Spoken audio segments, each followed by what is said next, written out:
Here we go. Yeah. Yeah. Yeah, yeah, yeah, yeah, yeah, yeah, yeah. Yeah.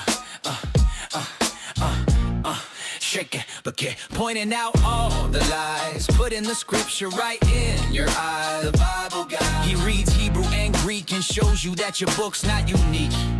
The Bible guy. He turns through the pages until every Christian rages. The Bible guy. Watch one time and you're hooked. Now let's watch why the Christians get cooked.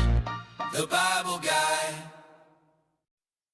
Howdy, y'all. Bible Guy here, coming at you live from Northeast Texas.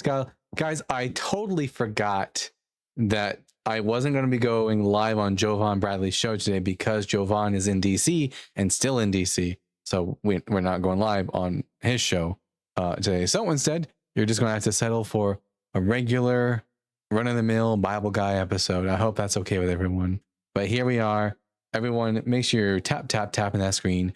Share the live with those you love, with those you hate, with your friends and with your enemies. Let's get the word out there so we can have some interesting conversations about the fact that the Bible is bullshit, the Christianity is false, and Jesus is a big heckin' dead boy.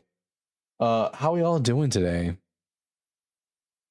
Wait, sorry, cannot read your comments. 1 second. Because God did such a shit job at designing me, I have to do this. I'm down with an OG live. Hell yeah, Dr. Joe, good to see you. Qui-Gon drinks gin. What up? What up?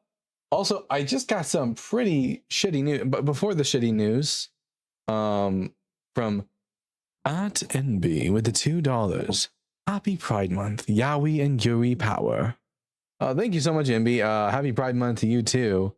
Yeah, I just got some pretty bad news that, god damn it. Narrative dude, welcome to the Duncan's Disciples. Glad to have you on board. What was I gonna say? Oh yeah, Arwen's lives, her channel, her TikTok channel has been suspended for a week.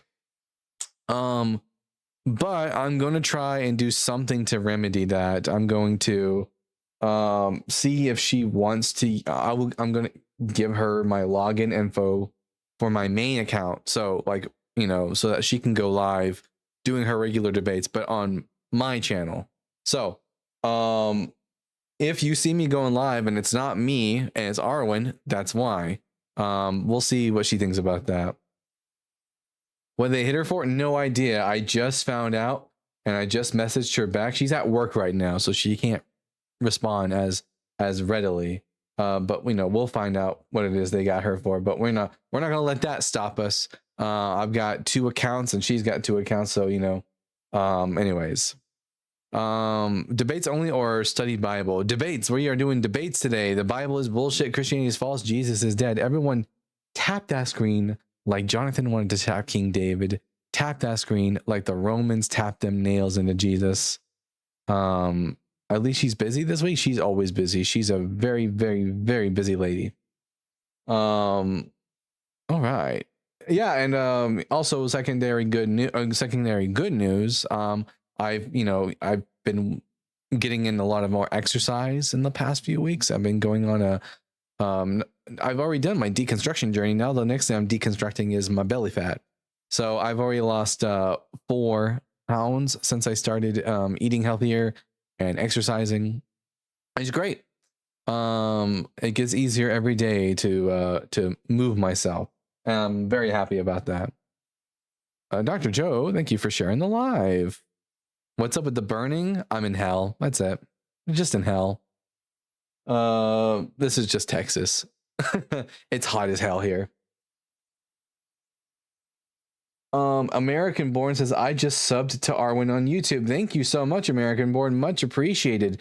Guys, we're almost at 600 subscribers for Arwen's YouTube channel. So if you haven't already if you haven't already done that, make sure that you go over there, subscribe. In fact, I think she just showed up in the comments. Yeah, I know. Did you get my message on your backup account? I can't stay. I literally I have to be at work like right now. Yeah. But I just wanted to tell you and the 56 people listening. So a Christian entered my DMs like 30 minutes ago asking if I wanted to talk about God. And I was like, I guess. And then they started Philbroing, and I was like, I'm sorry, like I don't like that mean like what you're saying is meaningless to me. I don't know what you are expecting me to do. I'm not a Philbro. And then he started calling me a foid, which if you don't know, that's Yeah. like incel term for woman. Yeah. And then so I started calling him an incel, and I was like, it's not my fault that you're lonely and nobody likes you. And then he said that I have to like heavily censor what I'm about to say, but he said that I am going to get graped by N words and then blocked me. And before he blocked me, I called him a little B word, and I got banned for a week. Okay. I message you. Yeah, I can't DM for a week. I message you on your backup account. Just go and check it out. Don't worry about the whole live situation. I've got a solution to that so that you can still go live later this week. Well, no, I'm only banned from messaging. Oh, so I can still host my own lives and stuff. Oh, Yeah, okay. just if nobody like if you try to DM me on this account, it's not gonna go through. I won't see it. All right, as long as you can still go live, you know. But okay, good deal, good But deal. the real ones have my other account and can DM me there, and other real ones can contact me on other social medias. So it ain't no thing. Okay, just making sure. Okay. But yeah, how insane! Yeah. Insane! He came in and like immediately crashed out and then said horrible things about me. This is the problem with TikTok, is that I wish I had someone I could call and talk to, but they don't have like a fucking customer service. I can't be like, hey, my friend got told that she's gonna get graped, and then you blocked her for calling them a bitch. Right? Like I feel like that's justified. I know that I said a mean word, and I know I did call him an uneffable too. But like He is enough of I feel like it was justified. I feel like it was justified. 100%. TikTok's whack. TikTok.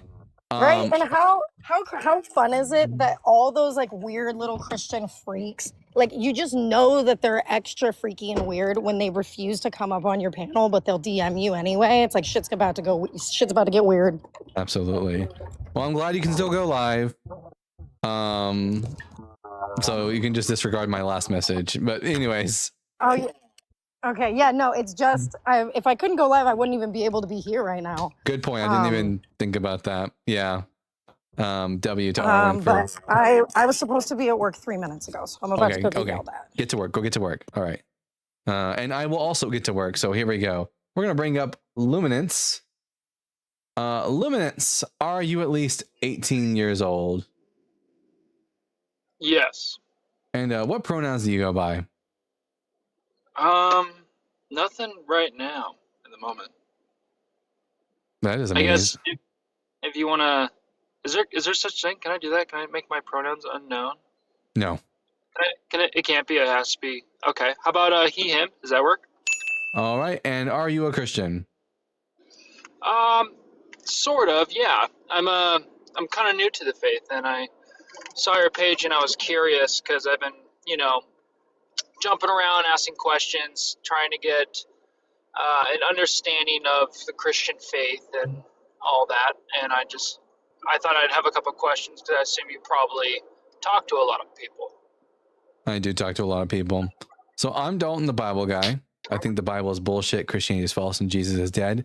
What did you want to talk to me about?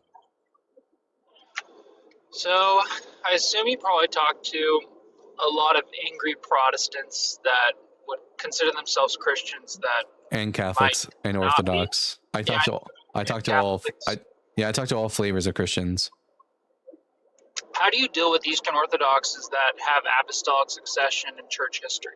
They're never able to guarantee to me that, like, even if you can demonstrate that there's apostolic succession, they're not able to actually demonstrate with any sufficiency that what the apostles handed on was accurately transmitted to the following generation. Like, there's no proof, there's like no source, just specifically. No, I mean, I bet. Are you driving? Yeah, I'm sorry. Is my mic terrible? Yeah, no, you can't. You cannot come back when you're not driving. I would love to talk to you, but you cannot drive and live at the same time. But please do come back when you're not driving and we can continue the conversation. As much as I love having people on here to talk to, it's your life and your safety is more important to me than the conversation. Daniel, are you at least 18 years old? Hello? Lou, Yo, what's up? Are you at least 18 years old? Yeah. All right. And what pronouns do you go by? Just he, him. And are you a Christian? Yes, sir. All right. I'm Dalton, the Bible guy. I think the Bible is bullshit, Christianity is false, and Jesus is dead. What did you come up here to talk to me about? No, I just kind of want to see. One second. Want to pick your. Wait, 1 second. Someone's knocking at my door.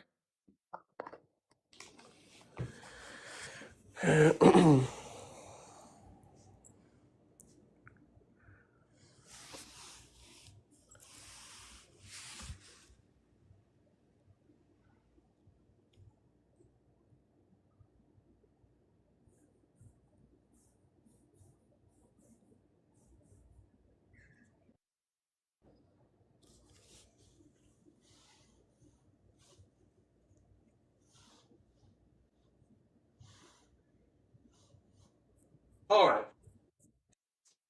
Sorry about that. Okay. Anyways, what did you want to talk to me about?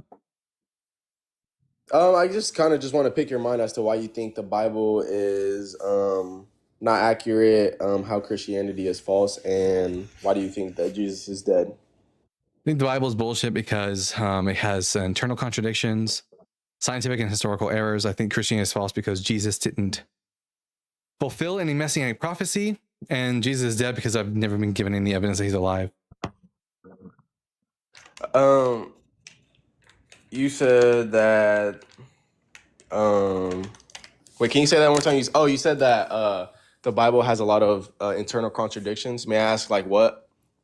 Yeah, like it contradicts itself on pretty much all of the details concerning Jesus' birth in Matthew and Luke. Contradicts itself on what day and time he was crucified, who killed Goliath, the creation stories. Those are the first thing I can think of off the top of my head. Well, for like Matthew and Luke, I know that it's like written on different accounts. So like as for people see it differently, so that's why the accounts are. Oh no! Like, you understand what I'm saying? Perspective. What do you mean? Perspective doesn't fix the problems with Matthew and Luke's nativity stories. One gospel author tells us that Jesus is born during the reign of King Herod the Great, while another one tells us that he was born during the census under Quirinius, but Quirinius didn't become governor of Syria until about 10 years after Herod was already dead.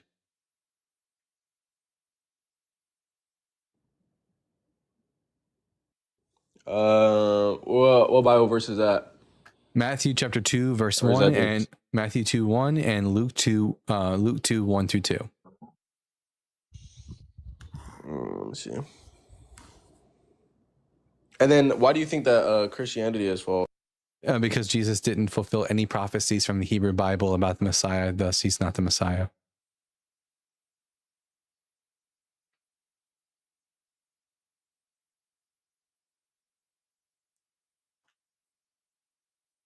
On another note, everyone out there, hey, do you like my goatee? Does it make me look very devilish? Hello? Hello. Can you hear me? Yes. What's it called? You don't think that he fulfilled any sort of prophecy? Not a one. Not a single one. And what makes If you leave the screen, I won't be able to hear you.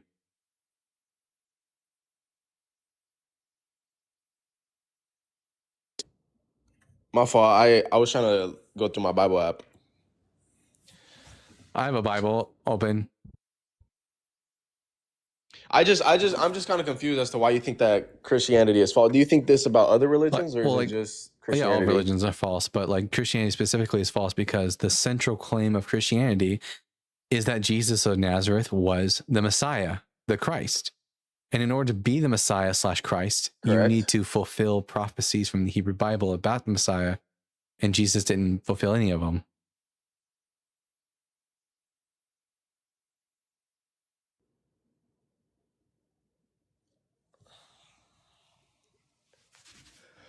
Dang, I really wish I had my Bible right now. Say what? I'll come back. I'll join back when I have my Bible. Okie dokie. Yep. Sorry about that. All right. Groovy Apologetics. Welcome back. We've spoken to you before. I remember you. You were at least 18. Yes. You go by he, him, and you're a Christian. We had a Yes. very nice conversation Yes. last time. Yes, I'm a part of the Syrian Church of the East. Yeah.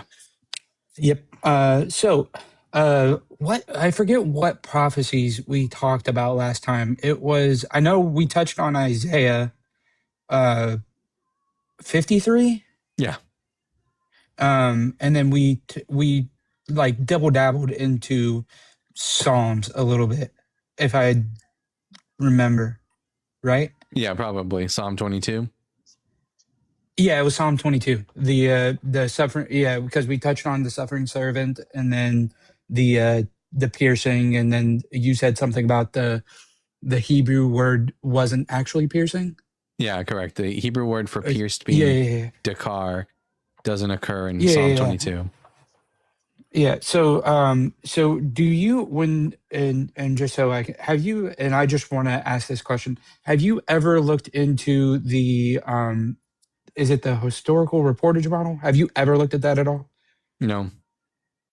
Okay. I won't bring that up then, because a lot of people, it's basically they're just so you know, if you ever want to take a look into it, basically it's the church fathers and like scholars. The scholars take the church fathers writings and they make a model out of it, of the dates and timelines of what it's basically, you have to pretty much be under the conclusion of, yes, this has all happened. And if you haven't taken a look at that, I don't want to bring that up in a conversation. And by this, you mean the stuff in the New Testament? Yeah. Impossible. So as far as like, at least with the nativity stories, it's definitely 100% impossible for them both to have occurred. When you're talking about the nativity, are you talking about the birth stories? Yes. Okay, yeah. As far as that goes, I have not a single argument. The only thing that I can say is that Luke and Matthew needed to have a conversation with each other before putting that into the Bible. So that's I have no. I also don't hold to the Bible being this last and final word of God. That's just not something the Assyrian Church of the East holds to. We also don't hold to sola scriptura. I know you're basically either a sect of the Orthodox Church or the Catholic Church.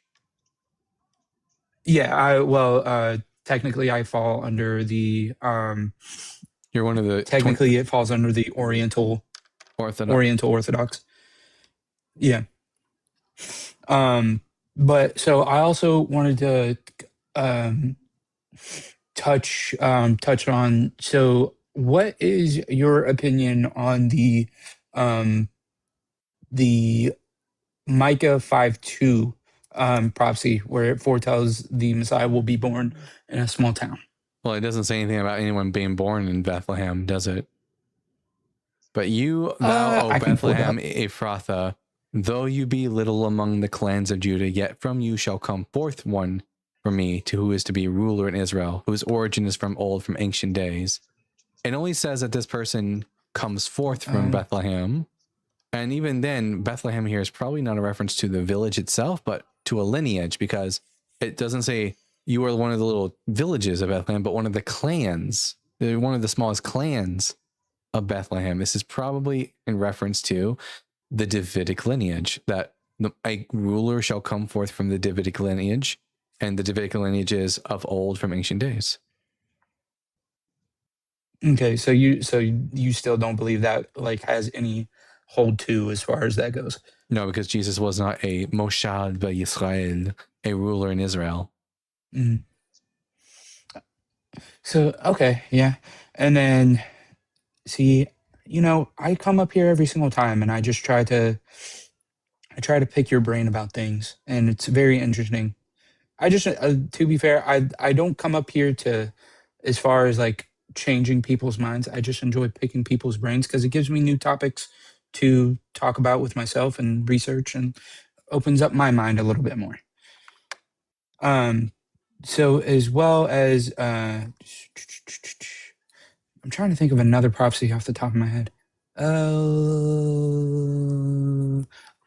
Zechariah 12:10.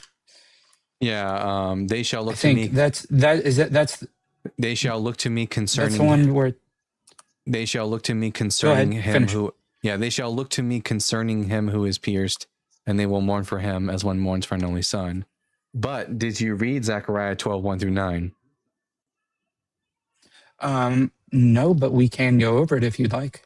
I would love to see the context of that. The context is that prior to this individual being pierced, that there's a war Yep. where all the nations come against Jerusalem and surround her. There's a war that takes place. So the one who's being pierced in Zechariah 12:10 is someone who's been like thrust through, like in battle. Mhm. But there was no like world war and- against Jerusalem prior to Jesus's crucifixion. I'm actually at my laptop, so I can actually read it. The word of the Lord concerning Israel. And Thus says the Lord, who stretched out the heavens. you said 12. Chapter 12. What verse was it? 1 I know I said 10. Yeah, 12 verse through. What were you saying the context was? 1-9. The word of the Lord concerning 1 through 9? Israel. Yeah. Thus says the Lord, who stretched out the heavens and founded the earth and formed the human spirit within. See, I am about to make Jerusalem a cup of reeling for all the surrounding peoples. It will be against Judah, also in the siege against Jerusalem. On that day I will make Jerusalem a heavy stone for all the peoples. All who lift it shall grievously hurt themselves, and all the nations of the earth shall come together against it. On that day, says the Lord, I will strike every horse with panic and its rider with madness. But on the house of Judah I will keep a watchful eye when I strike every horse and peoples with blindness. Then the clans of Judah shall say to themselves, the inhabitants of Jerusalem have strength through the Lord of hosts their God. On that day I will make the clans of Judah like a blazing pot on a pile of wood, like a flaming torch among sheaves, and they shall devour to the right and to the left all the surrounding peoples, while Jerusalem shall again be inhabited in its place in Jerusalem. And the Lord will save the tents of Judah first, and the glory of the house of David and the glory of the inhabitants of Jerusalem may not be exalted over that of Judah. On that day the Lord shall shield the inhabitants of Jerusalem, so that the feeblest among them on that day shall be like David, and the house of David shall be like God, like the angel of the Lord at their head. And on that day I will seek to destroy all the nations that came against Jerusalem, and I will pour out a spirit of compassion and supplication on the house of David and the inhabitants of Jerusalem, so that when they look upon the one whom they pierced, they shall mourn for him as one mourns for an only child, and weep bitterly over him as one weeps over a firstborn. On that day, the mourning in Jerusalem will be as great as the mourning for Hadad Rimon in the plain of Megiddo. So the pierced individual happens at the conclusion of this like great battle of the nations against Jerusalem.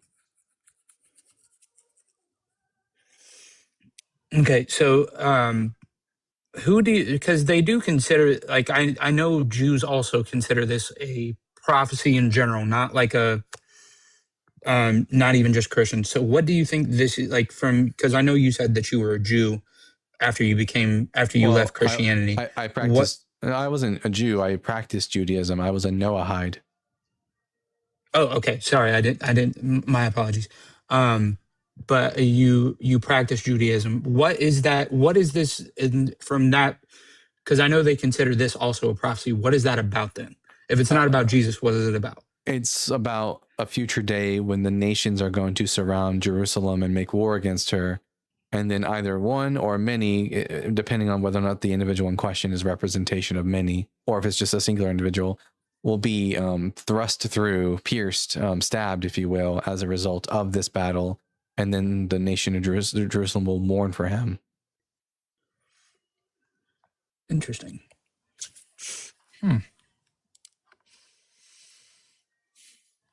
See, it's so interesting. Accidentally Atheist says, you can thrust me through, Bible guy. Oh yeah. That's crazy. Pure side. I'm trying to think. I know there's a few in Psalms that I would love to touch on with you. Is it? you might be able to help me. Is it Psalm 16 Verse 10. that talks about it's the 16 verse 10? Yeah. Yeah. Is what is your opinion on that? Let's take a look at the opening of the psalm, because usually the opening of the psalm will tell you who the psalm is written for.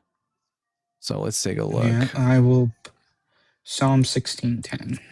Yeah, the superscription. And what as far what are what, and also if you don't mind me asking, what I mean, I know you use Bible Gateway, but what do you use as far as like translation?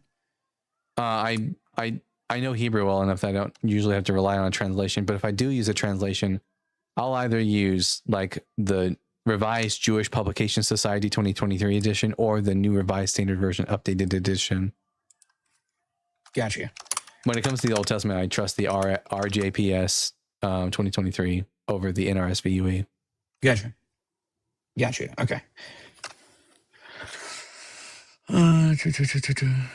16. Yes, 16 verse 1 begins with the phrase Miktam LaDavid. A miktam to or for or about David. So that is specifically about David. Oh my soul. And so this is written for David to sing. Oh my soul. Yeah, so keep me safe, my Lord, for Yeah, so here let me pull up Psalm 16. Preserve me, O God, for thee I take refuge. I say to the Lord, you are my Lord. I have no good apart from you. As for the saints in the land, they are the noble, in whom is all my delight.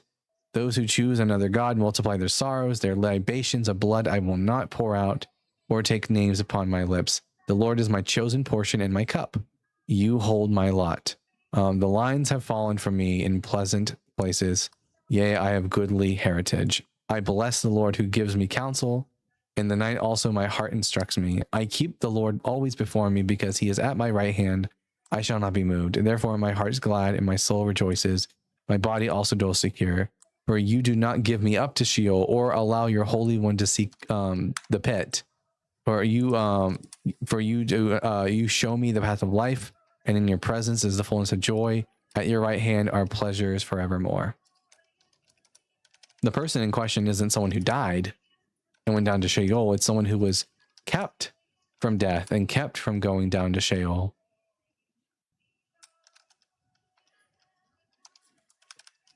Sorry, I was reading it myself.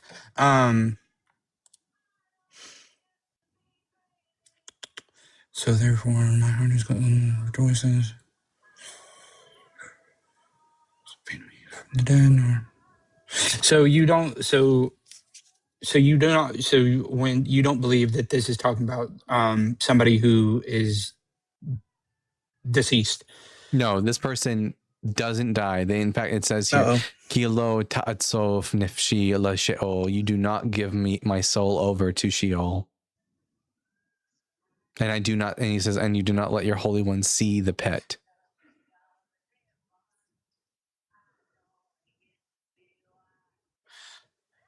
Okay. This is David describing how God saved him from death. Okay.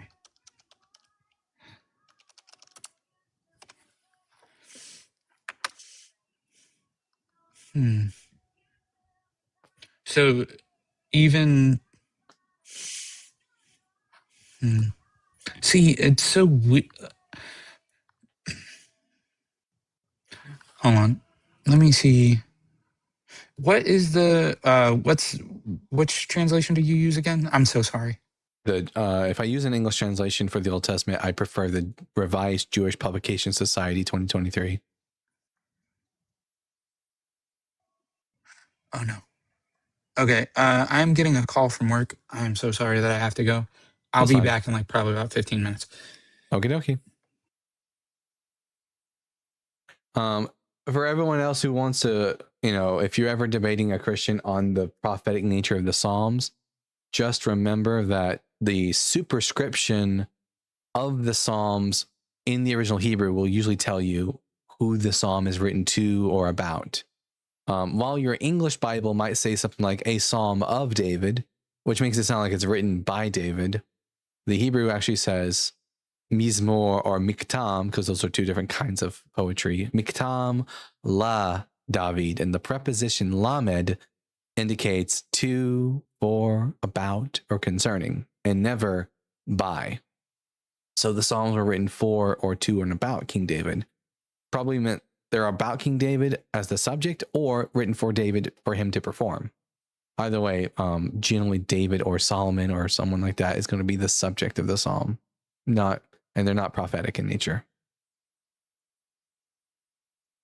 That's what a child would think. Wow. I'm sorry. Do you speak Hebrew, Paranoia? A child would take a look at the grammar being used and come to a conclusion on the psalm based on the grammar. Interesting.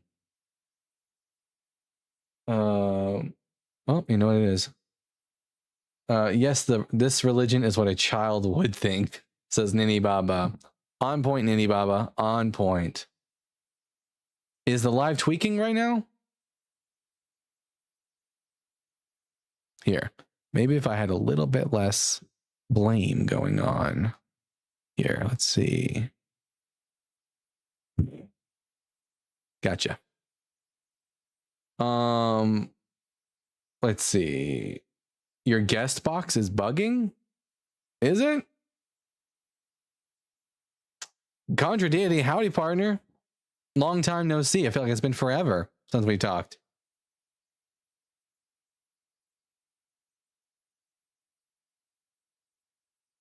And have them come back. Oh, I mean, they had to leave because they had a phone call. It's been 85 years. That's good. That's good. Gene says, just here to listen. Well, listen away. Everyone, make sure you're tapping that screen. We're at there's 131 people in here, and we're only at 3.5 thousand likes. Something seems a bit off. So everyone, keep tapping that screen right now. Get your fingers and see my face. Just tap on my face. Just tap me, and hopefully we can get to that 10K.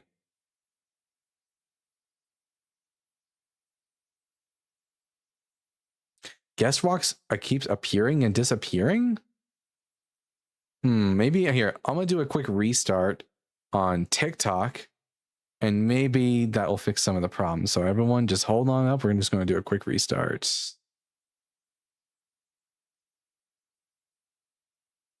That's weird.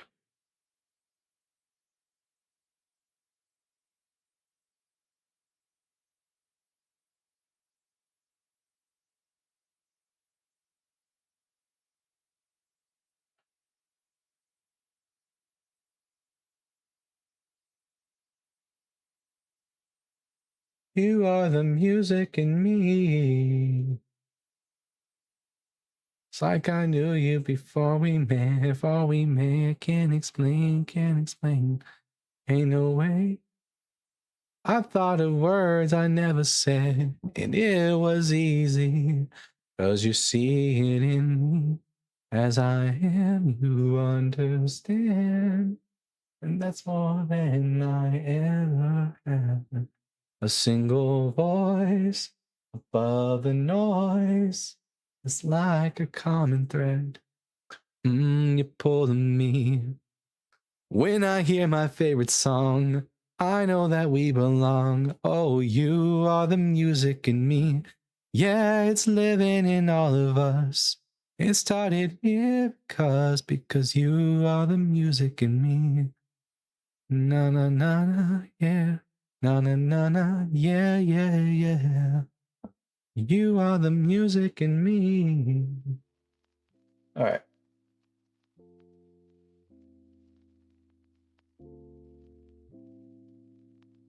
All right, got that High School Musical out of my system for a second there.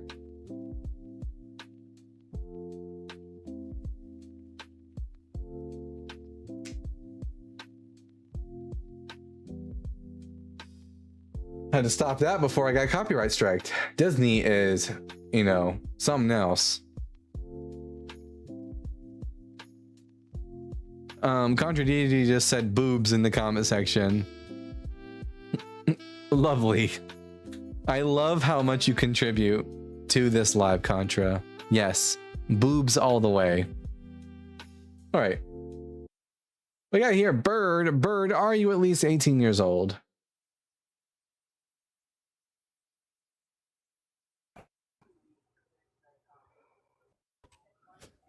Hello, Bird.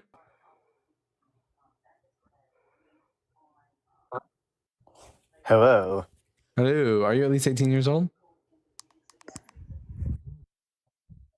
Yes, I am. And what pronouns do you go by? He, him. And are you a Christian? No. All right. What brings you up to the live then?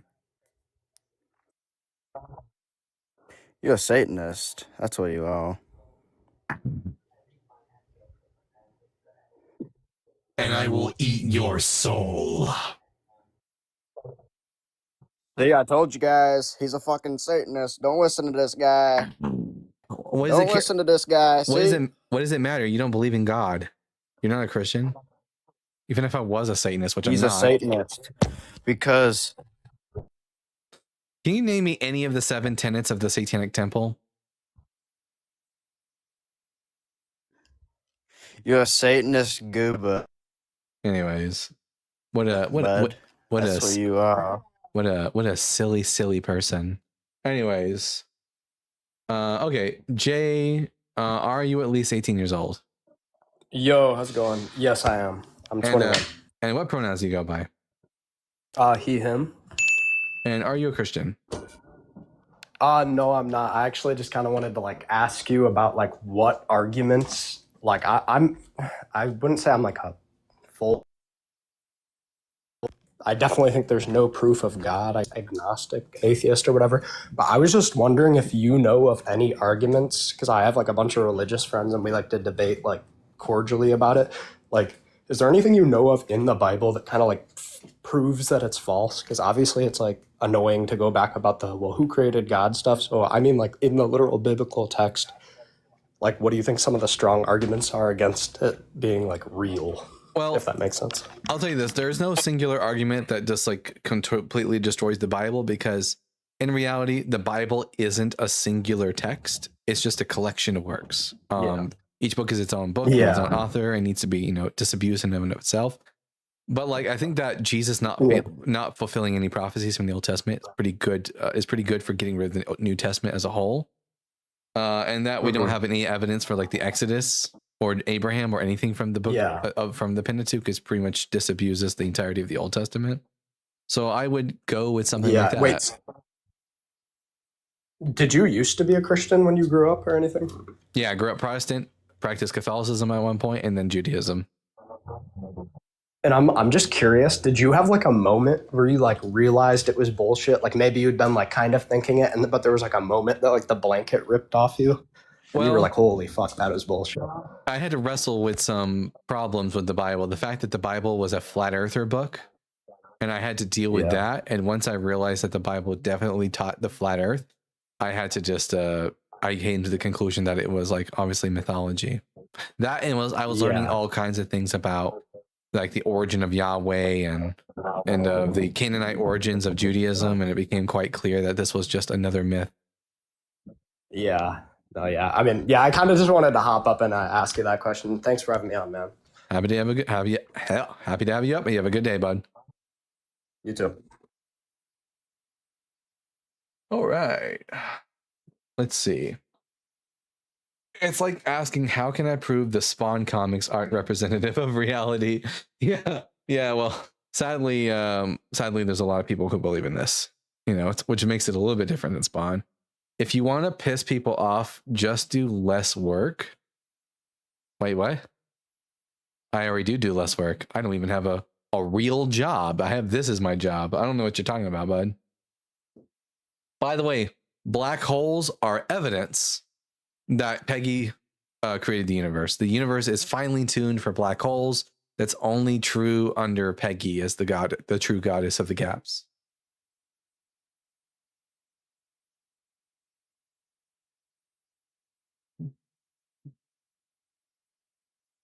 Let's see. Why is the KJV a bad translation? Mostly because it relies on like outdated manuscripts. We have actually updated our like manuscripts now where we have like older works than the majority text that are far more accurate to what would have been originally written. And also they just translate some words incorrectly at points. And also we don't speak like that anymore. And a lot of those words don't have the same meaning anymore. So it's like, if you want a good book is one that effectively communicates to its audience. And the KJV fails at that. Peg the priesthood or peg the patriarchy. Peg the patriarchy. There is no priesthood for Peggy, only priestesses. Oh, this lame ass again. Hello, bird. Yeah. Why are you a fucking Satanist, bro? What the fuck are you doing? How else am I going to be able to eat your soul? What the fucking tongue are you talking about up here with your Satanist bullshit? When I die, when you die, I'm going to eat your soul. It's how I get my nourishment. No, you won't. It's how I get my nourishment, buddy. How else am I going to get fed? This baby bird needs a few souls to snack on. Also, like obviously all the riches that Satan gives me and all the power, the orgies I have every night, I couldn't do that without my Lord and Savior Satan. But anyways, what the fuck? What? Jesus Christ. Christian says Christ is Lord. I think you misspelled the word lard. Christ is lard. L-A-R-D. Christ is lard.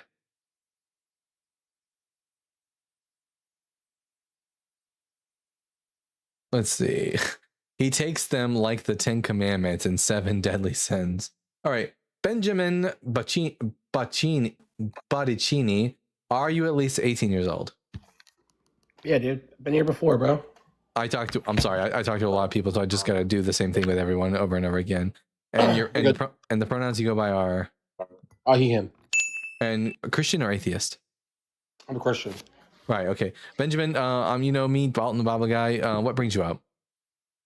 Yeah, I actually just have a quick question for you. It was just about a certain thing. So prophecies is typically how you debunk Christian religion.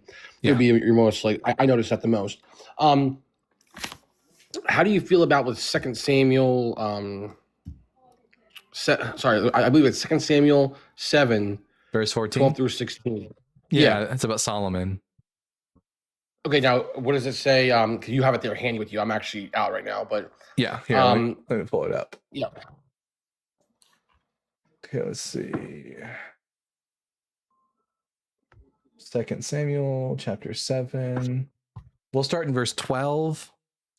Yeah, 12 to 16 or 12 to 17. Yeah, whatever. This is God speaking through the prophet to David. When your days are done and you rest with your ancestors, I will raise up your offspring after you, one of your own issue, and I will establish his kingdom. He shall build a house for my name. That's referencing to Solomon building the temple. And I will establish his royal throne forever. Verse 14, I will be a father to him, and he shall be a son to me. When he does wrong, I will chastise him with a rod of mortals and the blows of humankind.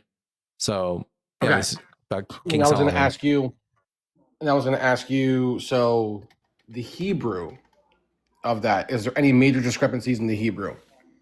Discrepancies? Yeah, sure. Well, I've noticed that you use, the Hebrew, to show that there is different verbiage or ways that things are translated to fit more of a certain narrative for prophecies. So in Hebrew, is there any major, are they speaking about anybody different, or is everything pretty much kind of the same? Let me take a look. Let's see. Ani ehye lo la'av vehu yihye li leven asher beharoto vehochachti tav v'shavtat. No, I don't see anything out of the ordinary here. Now, and they're speaking about the house of David, right? Yeah. Or Solomon to the house of David. Okay. Yeah. I just think that, wouldn't there be a prophecy then that would be to some extent fulfilled, because we have the Tel Steel, which speaks of the house of David. So wait a minute here. I can give you.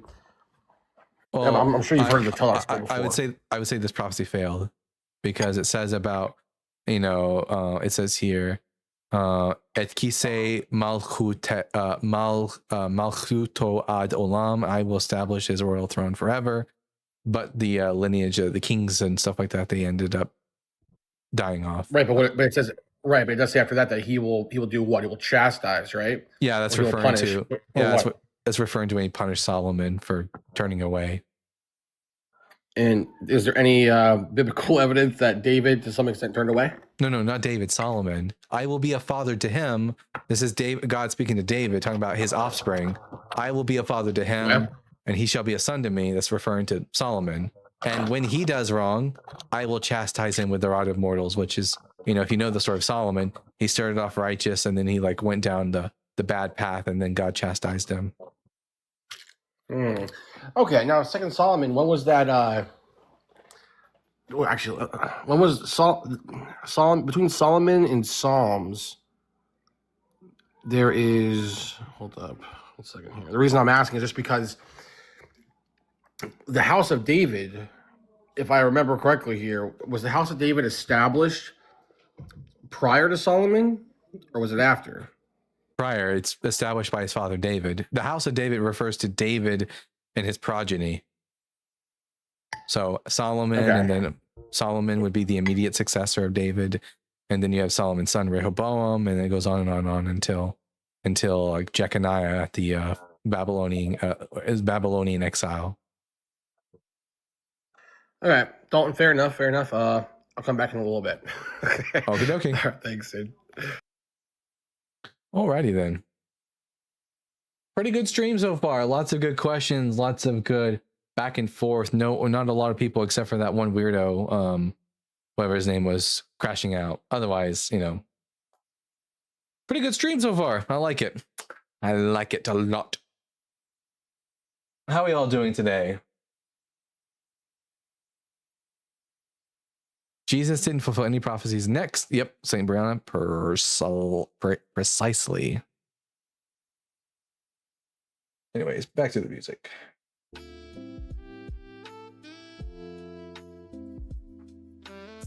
I gotta go. Now it's late and I gotta sleep. LMAO. Good night, everyone. Good night, puppy.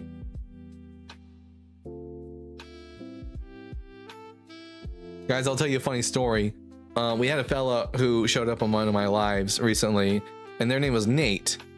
But for some reason, the way that their username showed up on my panel, it was just a bunch of little blue circles. So I kept calling them blue balls, and then my name is Nathan, and it turns out for other reason the interfaces just didn't line up, so I couldn't read their name. And so this person loved it so much though that they went off, and then they changed their username to blue balls. So it's nice to know that I have an impact on the world,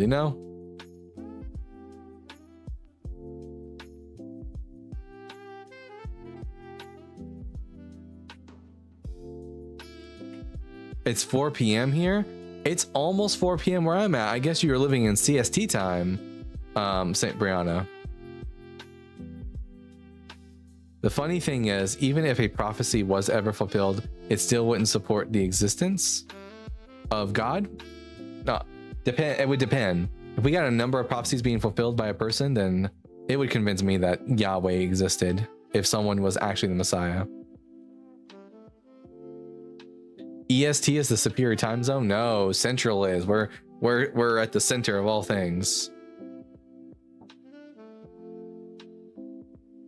Your stream is usually so laggish, I miss it. Get fiber. What's laggish mean? Your stream is so laggish. GMT for the win. What's GMT stand for? GMT Dynamite. They'd have to show how a connection which would require evidence of God exists. I mean, for me, if someone did the things the Messiah was supposed to actually do in the prophecies, there would be no other explanation other than God, like world peace and all that kind of stuff. Zero zone, Greenwich means Greenwich Mean Time. Oh, all right. This is talking about England, I guess.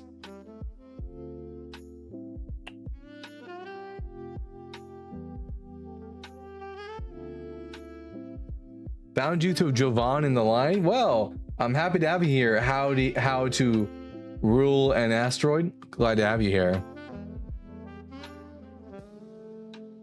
You just don't believe. That is correct. As an atheist, I don't believe. Revolutionary, Mr. Servant of God. But the prophecies could have been fulfilled without it being supernatural or divine. Well, some of the prophecies include like universal recognition of God and, peace among animals, the building of the tabernacle, all kinds of stuff. God supernaturally protecting the people of Jerusalem.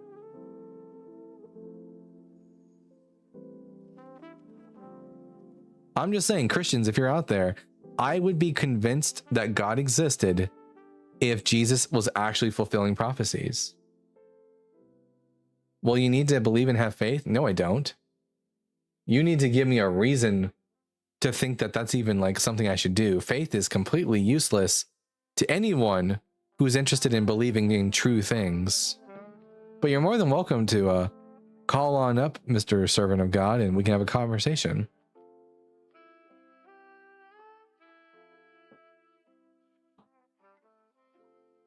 Listen, since we don't have any opposition right now, if you're friendly and you have questions, you're more than welcome to call up and ask your questions. Contra says, on my way to the kids' hospital for my friend's 3-year-old with cancer. It just went terminal. There's no God. Damn. I'm sorry to hear that. Cody Lynn is a friendly coming up to ask a question. Cody Lynn, howdy, partner. What question do you have for us today? Okay, this may just be semantics, or it could be too much of the wacky tobacco in my teens, or it could be old age, but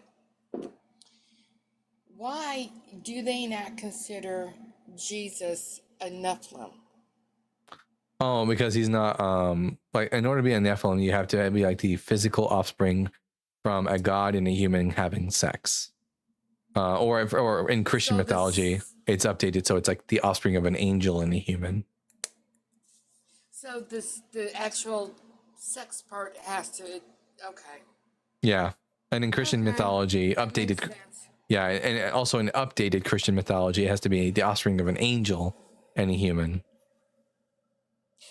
Yeah, I noticed that changed too, because it used to just be of a heavenly being or a spiritual being and a human. Yeah. Which is where the whole thought that would make him a Nephilim came from. Okay, I got it now. They just keep evolving their theology. Yep, religions are, no religion on the planet is static. All of them are dynamic. All of them are subject to change. None of them ever remain the same. Okay, thank you so much. All right, have a good day. You too. Stringed Harmony says, so many coward trolls. That is true. That is true. I can only assume that the reason Christians don't call in is because they know for themselves that they do not have good arguments for their faith. Contradicted says, yeah, we were supposed to be almost done with treatments, but it spread in her brain. Rough day. That sucks. That sucks. Same with Angel. Went from a job some gods did to a class of beings. Yep. Precisely. That is exactly right, AJ. Who were the other people that resurrected before Jesus? So before Jesus, there's Lazarus. There's the Jairus' daughter. And in the Old Testament, there is a young individual that Elijah brings back to dead. And then there's another fellow who's dead, and they throw him on the bones of the prophet Elisha, and he comes back to life.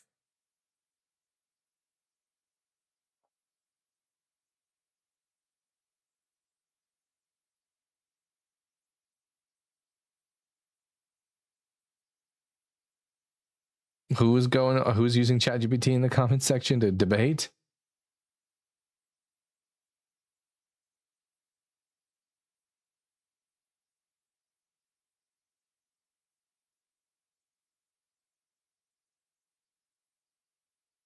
All right, Contra. All right. David. Welcome back to the live, David. Hey, Dalton. I had a question regarding a couple verses that I was reading. Yeah. So I was reading Genesis 2 and Exodus 20 regarding the seventh day. Yeah. And about the 7-day work week and Sabbath, and it got me wondering something. I've heard that people compare some Jewish ideas that appear later in the Bible, like angels, Satan, resurrection, to ideas in Zoroastrianism during the Persian period. So since Israel interacted with a lot of neighboring cultures, I'm curious how biblical scholars usually look at this stuff. Do they see the 7-day week and some of these religious ideas as like influenced by other cultures and religions, or mostly developing independently?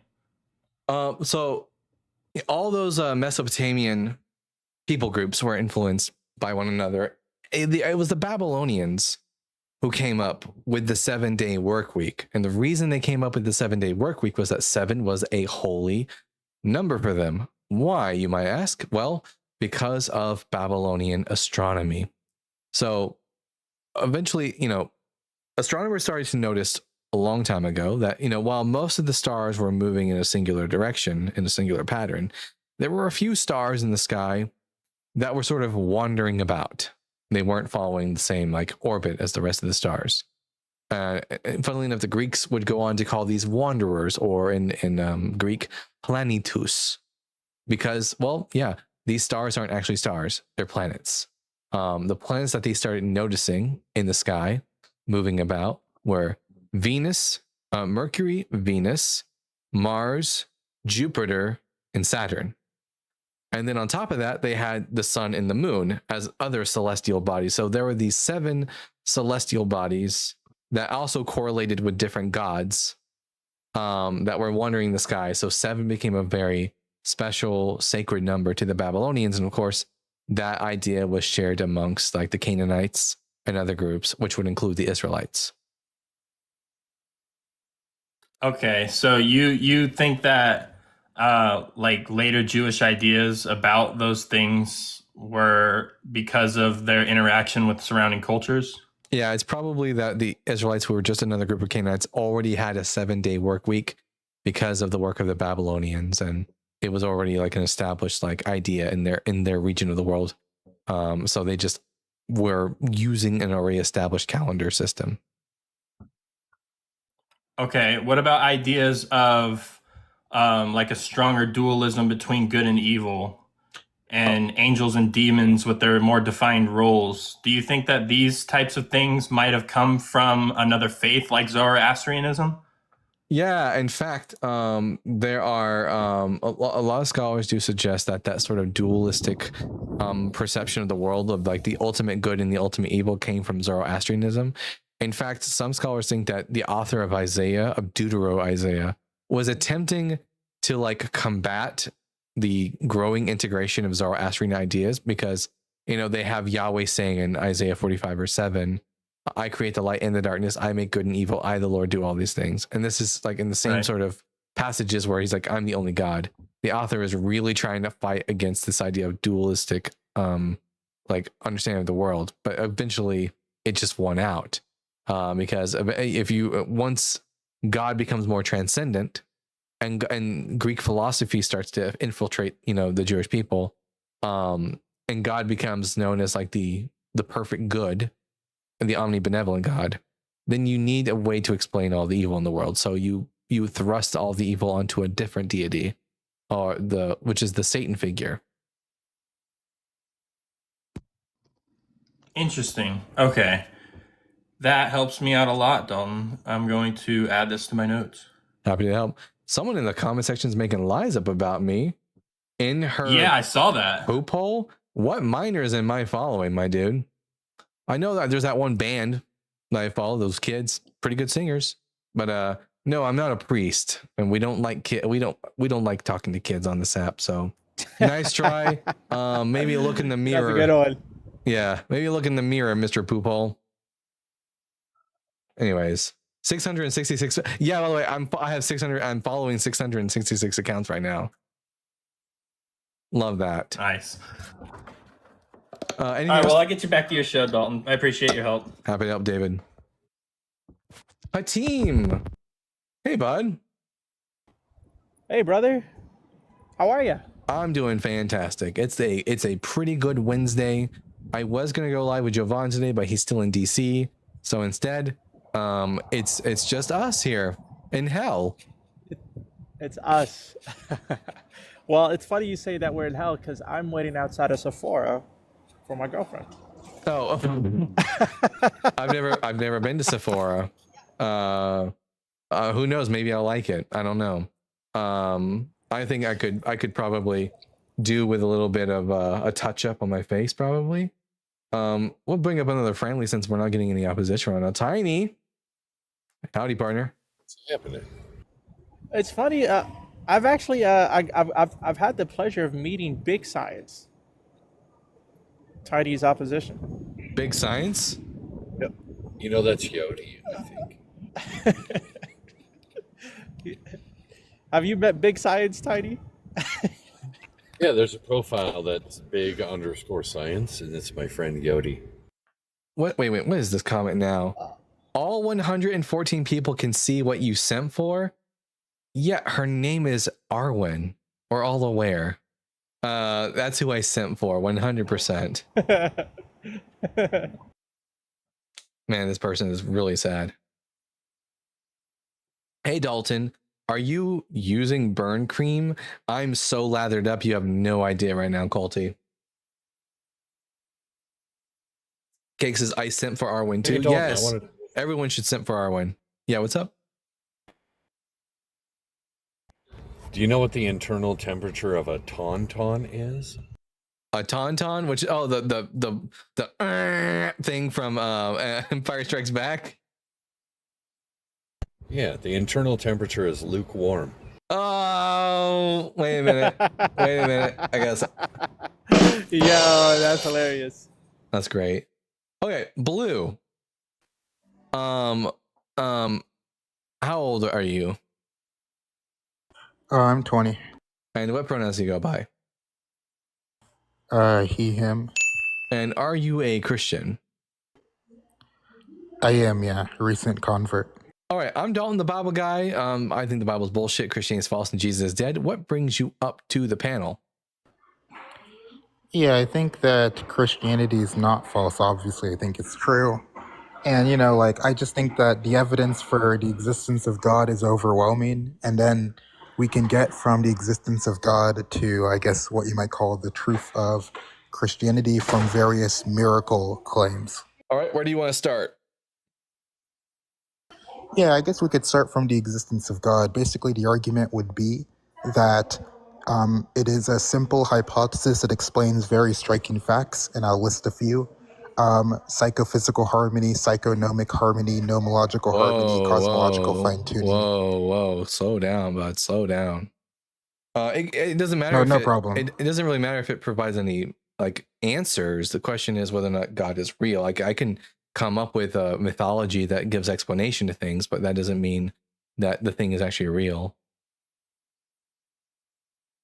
Yeah, good. So I agree. Maybe I could just make something up that would explain a lot of stuff.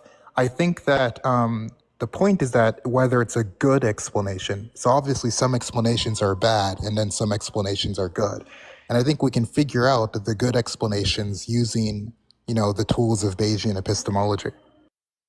Bayesian epistemology. Not very good at math. Yeah, I don't think the mathematical details will matter too much. Just the basic idea is certain claims have a. Sorry, go on. Just give us your best argument for God's existence. Okay. Yeah, I think the best one. So let me think which one of these is the strongest. Probably nomological harmony. We could probably start with that. What does that word even mean? Okay, so basically it's the idea that there is a certain relationship between the laws of nature and the things that exist, such that the laws of nature apply to the things that exist in a sort of harmonious way. Well, I mean, the things that exist act the way they do because of the laws of nature. Just so you know, we're getting pretty... Right. I got a lot of people in the conversation that are asking for the Philbro timer. No offense to you, but this is the Philbro timer. Philbro timer? Yeah, just don't even... Just that's what they're asking for. Okay.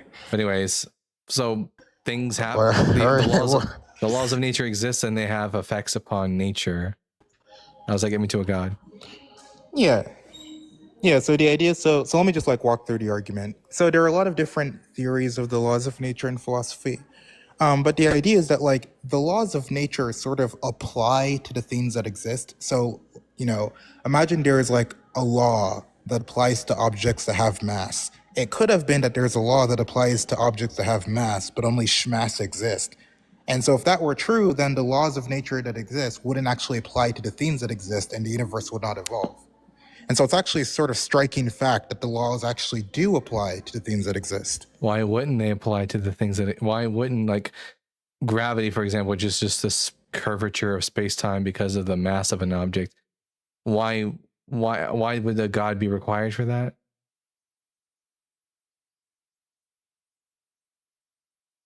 Okay, well, hold on. So right now I'm just trying to explain. Sorry, can you hear me? Yes, I can hear you. Yeah. Okay, sorry. Right now I'm just trying to explain what the phenomena is that I'm trying to explain, and then I can get to why I think this is evidence for theism. So why is the phenomena surprising? Just to answer your question. Well, it's because conceivably there could have been a range of different laws and things that exist that wouldn't allow the universe to evolve any further. How do you know that? How do you know there could have been different laws? Yeah, so it's just as a matter. Well, by could, crucially, I mean could as in epistemically possible, like the epistemic could. Do you know what that means? No, I don't care about that. I want to know how you know that there actually could have been different ways that the laws of nature could have worked. So this is important. By could, I'm talking about epistemic could. Are you familiar with that? Because it's crucial what I mean by could here. That's actually very important. I know what epistemology is, like how we know what we know. No, basically, when I say the epistemic could, what I mean is that as far as I know, I can imagine. It's open to me. It's not ruled out by the information I have right now. Well, so there's a different sense of could, which is like what is like. Well, I'm not going to believe that could have been unless you can give me a good reason to think so. Wait, by could, are you using epistemic possibility? No, when I'm you say talking could? about what we have data to support. Okay, by could, I'm using epistemic possibility. By epistemic possibility, I mean it isn't ruled out by the information you have. I don't care about epistemic possibility. I care about. But I'm giving the argument. I'm just defining my terms. But give me a reason to think that the laws of nature could have been different. Other than that, you could just imagine they could have been different. When I say could, that's what I mean by I'm talking about epistemic possibility as could. Which just means that it isn't. It's conceivable. Demonstrate that they could have been different. It's conceivable given the information you have. Give me some data to support. Do you understand what I mean by could? Give me some data that supports the fact that it could have been different. Do you understand what I mean by could? I don't care about what you think could have been. You kind of answered his question already. Blue, remember you said to him that the reason why it's epistemically possible is because you don't have any information that can rule it out. Maybe you can say that to him again to stress that. Yeah, Sure, but I'm saying my problem is it seems like by could, he means something different from what I mean. That's the worry. So it's very important that we understand what I mean by could here. Could now? It sounds like by could you're talking about something like physically possible or like metaphysically possible. That's not what I'm talking about. I'm talking about epistemically possible. The only thing I care about, I don't care about what your epistemic possibility is. I only care about whether or not you have any data to support that the laws of nature could have been different in reality. Okay, maybe you don't care about epistemic possibility, but that's what I mean by could. So I'm just trying to make sure you understand what I'm saying when I say it could have been different. Now give me some reason to think that it actually could have been different. Okay, so the argument doesn't require action; it just requires epistemic possibility. It's a Bayesian argument. Don't care. Okay. Give me a reason to think that the laws of nature could have actually been different. What do you mean you don't? 20 seconds. If you say you don't care, you're asking me to give an argument that I'm not arguing for. I'm using epistemic possibilities. So the idea is that you're updating on the epistemic credence of a given hypothesis. So I'm not talking about metaphysical or physical possibility. 3, 2, 1. All right. Enough of that boring shit. Anyways, I don't give a shit what you think could have possibly, what you can imagine could have been. I only care about what we actually have data for. Anyways, gee whiz. All right, Nini Baba in the request box now. Mason? That was what? I know who that person is, and usually they're an atheist. I don't know if they truly did convert or not, but typically they're on like Monkey Boys Live, but that person's name is Mason. Sounds like they bought into some Phil Bro bullshit. Mason was just Mason was just trying to test you, I think. Well, I don't know who failed the test there, but listen, I couldn't give less of a shit about what one can imagine could have possibly been. I only care about what we have data for. Is this guy a Reddit atheist? Nope. The only thing I go to Reddit for is porn. Anyways. Man. Phil Bros, guys. We just gotta shame them into stopping with the Philbo nonsense. That's all we gotta do. Funny how I'm talking so 7 people and the 7 people are the ones not keeping up. Don't know what you're referring to there, Curtis. Just like my ex, LMAO. What, your ex is like the Phil Bros? Let's see. I know y'all keep saying they're LARPing, but they were getting actually testy. Let's see. And dad jokes. Reddit is good for those. Yeah, sure. I wouldn't know.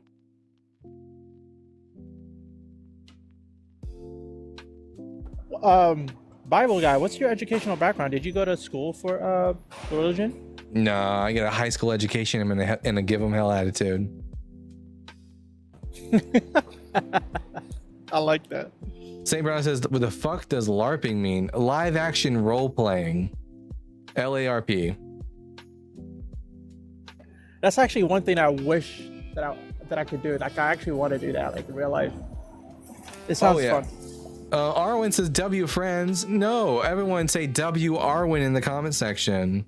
Oh, everyone stop talking about her. She's here now. Anyways. W Arwen. Never mind. I've been doing this thing. West Side Arwen. I've been doing oh my gosh. I've been doing this thing where every time she shows up, I just go, hey, stop talking about her. Even if we're talking about something completely different. Oh man. Colty says at Arwen, we are all saying you're gorgeous. You know what? I'll back that up. In fact, let's take a look on the take a look on the update and see how many subscribers we're at now. There's 174 people in here, guys.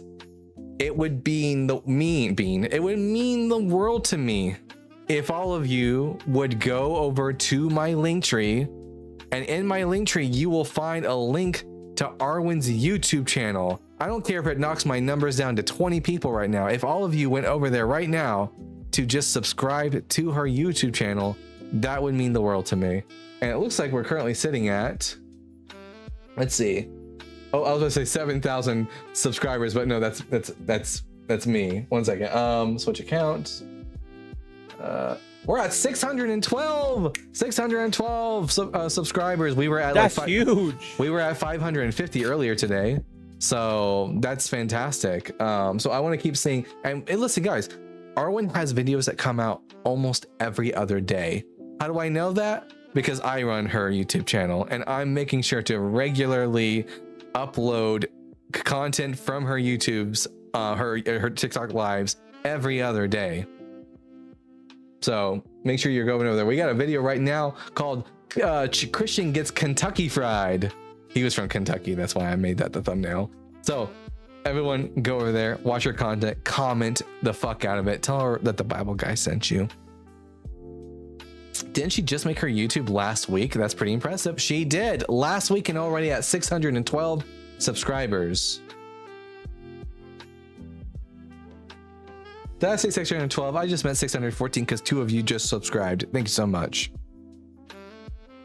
KFC is mid, not gonna lie. I don't know. It's been so long since I've eaten at KFC. I can't You gotta their fried chicken sandwich is amazing. Is it? I love KFC fried chicken sandwich, yeah. One of these days I'll get back to going to KFC and I'll try it up again. I do love a good chicken sandwich. Popeyes makes good po' boys. Do they have po' boys at KFC? I don't think so.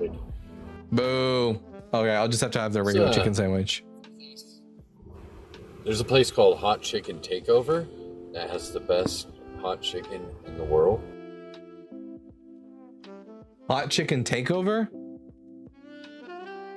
That's amazing. Ooh, 616. 2 more of you subscribed. Mwah, mwah. Thank you so much.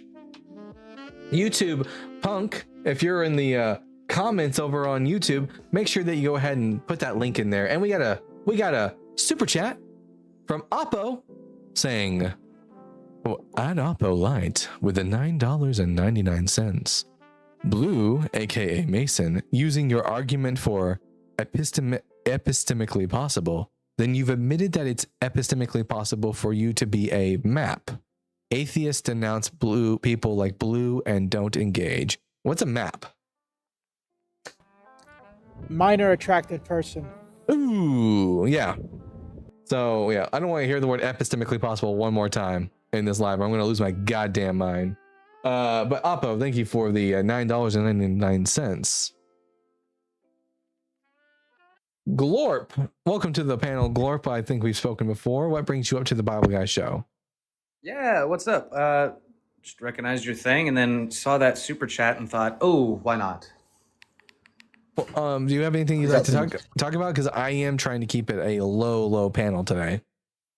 Oh, gotcha. Well, you specifically were asking like, oh, what's map? And I was like, for some reason, that had been on my mind. So I was like, oh yeah, these people. Oh yeah. I got it though. But hey, Glorp, good to see you. Thanks for coming. Hey man, out. cheers. Have a wonderful day. You too. What do you mean by that? Trout? No, these people. No. No, I'm like, it's been on your mind? Yeah. It's been on your mind. Oh boy. Trout Austin says, yeah, we get it. You have a narrow mind. No, I don't have a narrow mind. I'm just open to data and evidence. I don't believe in things that aren't giving me good reasons to believe in, dude. But Trout, maybe you have a good reason why I should believe that Christianity is true. If so, call on up. If you have good evidence, good data, then I'll change my mind. It wouldn't be the first time I changed my mind. I've changed my mind a lot. I grew up Protestant, changed my mind and became Catholic. I was Catholic, changed my mind, became Jewish. I was Jewish. I practiced Judaism, changed my mind, became a deist. Realized I didn't have really a good reason to believe in God. Changed my mind, became an atheist. So who knows? Maybe you could be the one who changes my mind again. Try to legitimize themselves. LOL. Yeah, exactly. I got you, Galore. Arwen says, I change my mind all the time. It's so fun.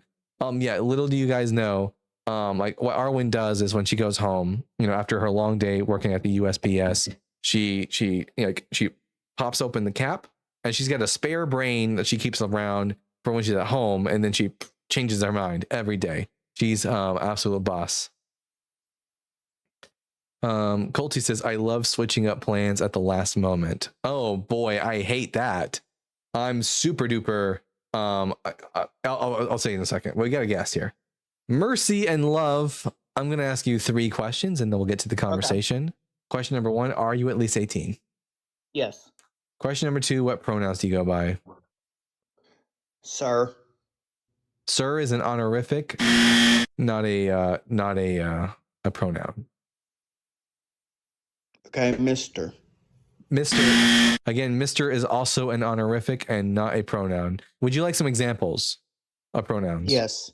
Examples would be he, him, she, her, and they, them. He. Alrighty then. And are you a Christian? Yes. All right, I'm Dalton, the Bible guy. The Bible is bullshit. Christianity is false. Jesus is dead. What would you like to come up and talk to us about? Okay. What makes you think the Bible is bull? Mostly because of the internal contradictions and the scientific and historical inaccuracies. So when they found Noah's Ark, They didn't. Scientists said they have. No, they didn't. Scientists did not say anything about finding Noah's Ark. We wouldn't even know where to look. Yeah, they would. No, they wouldn't. Where would they look? Mount Ararat. You know that there isn't a mountain in the Bible called Mount Ararat? It says there that is. it says that Noah's Ark came upon the mountains of Ararat. Ararat was a region, a land. Ararat is the Hebrew word that refers to the kingdom of Urartu, the mountains of Urartu, which isn't where modern day Mount Ararat is. That's a modern day nomenclature we give to that mountain.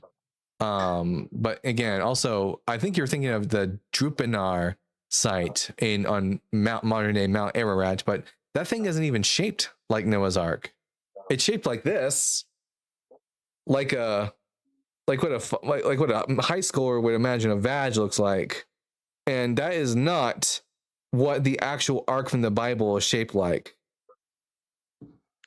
Okay, where in the Bible does I know it gives dimensions? It gives you height, it gives you length, and it gives you width, because the ark is shaped like a box. That's why it's called the Ark of Noah. An ark is a box. It doesn't have sails. It doesn't have rudders. It's never once described in the book of Genesis as being a boat. Okay. So modern day cruises, okay, bear with me here. Modern day cruises, when you look them up or you do your research on them, they say it's 500 feet long and it's 2 football fields wide. Okay. Is it a square? Is it a rectangle? What is it? Wait. Are these cruises on ships or are they on arks? Because an ark is a box. That's what the word ark means. Like, for example, there's another ark in the Bible you might be familiar with. The Ark of the Covenant. Yes. The word ark means box. That's what ark means.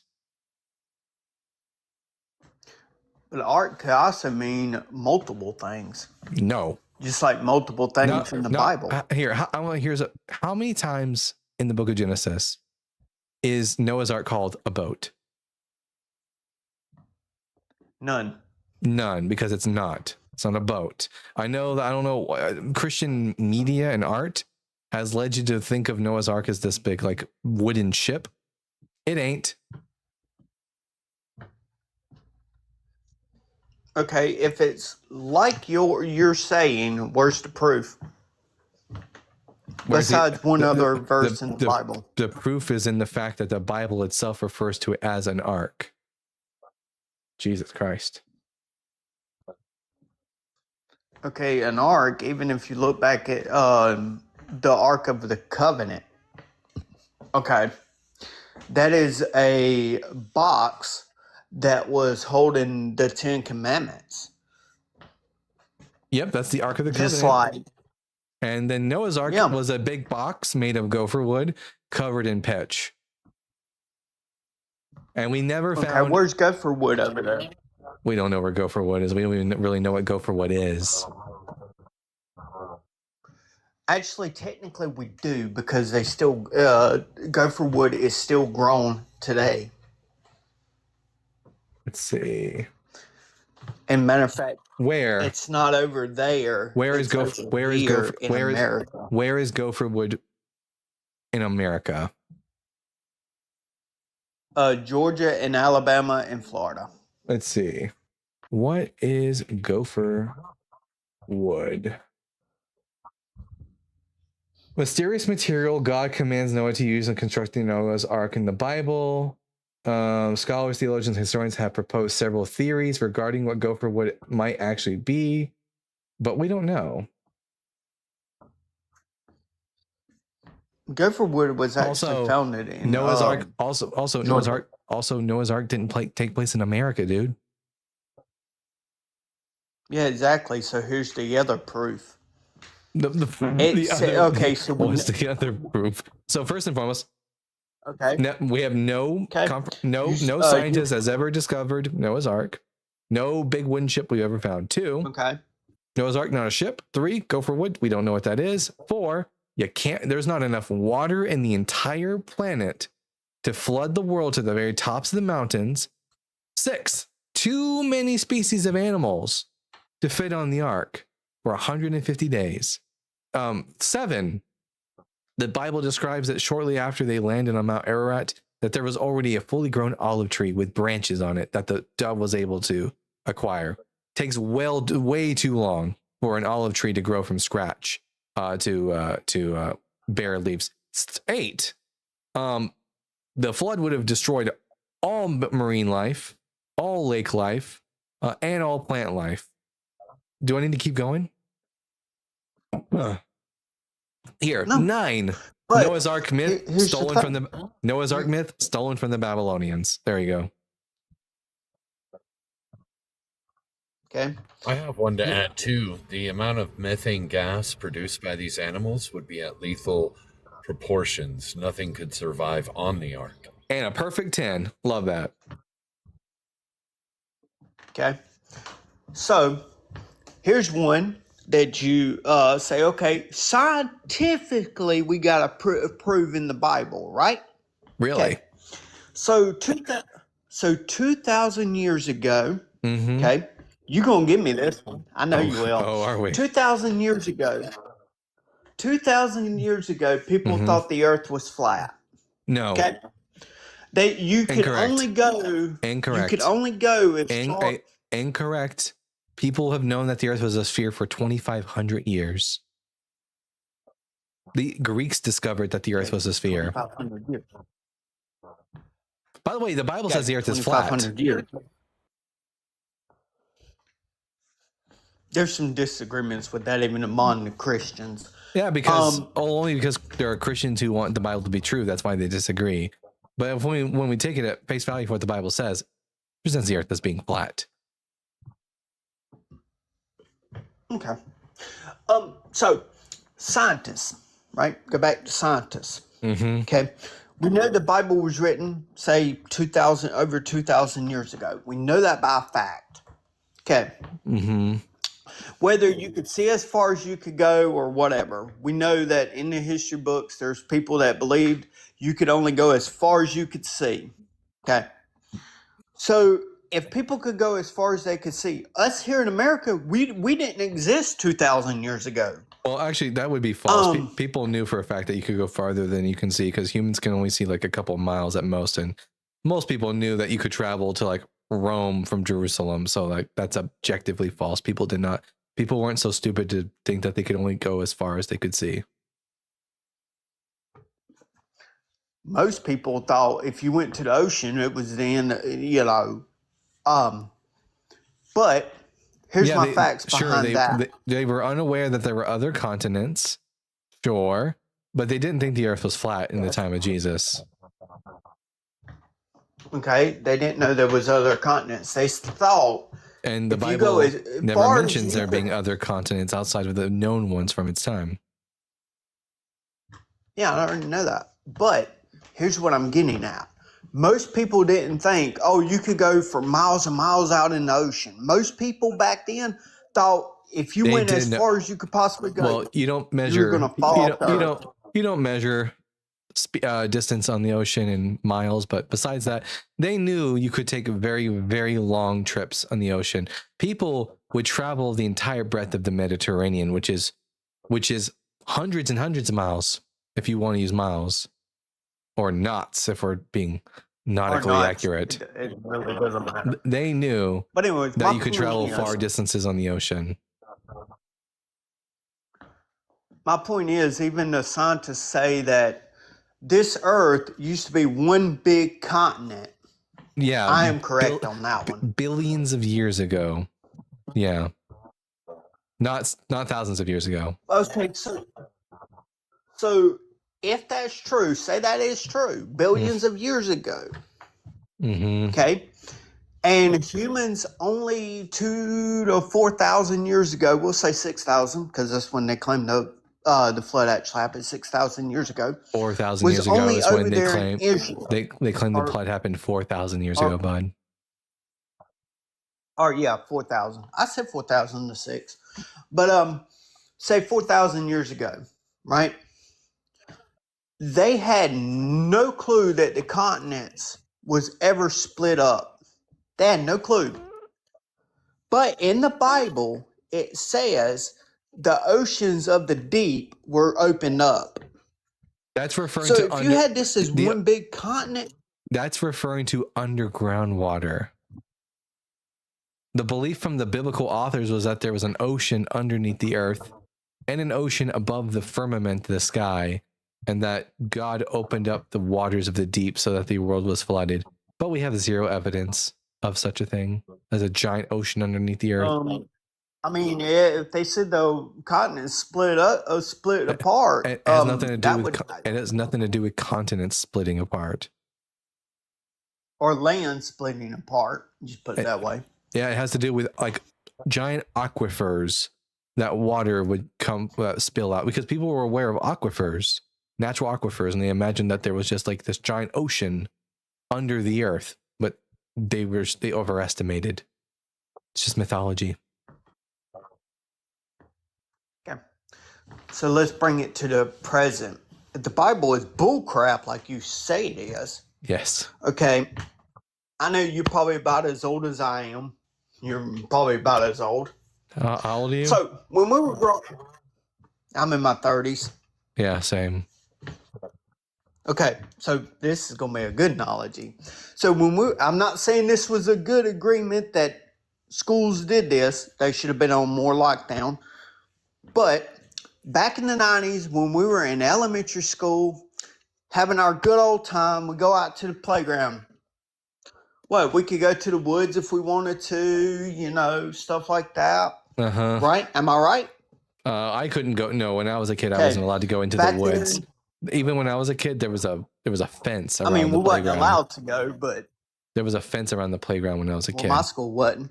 Well, I guess My your school wasn't. I guess your My school school was like wide open. I guess It's your kinda school weird. was underfunded, but all right. And another thing too is anybody could walk up into the school, right? We had no threats. Everybody Wait, walked up into what- the what- school.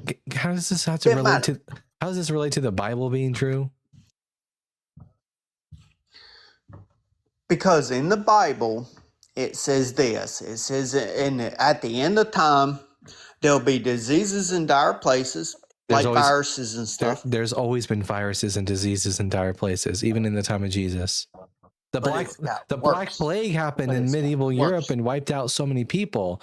This isn't new.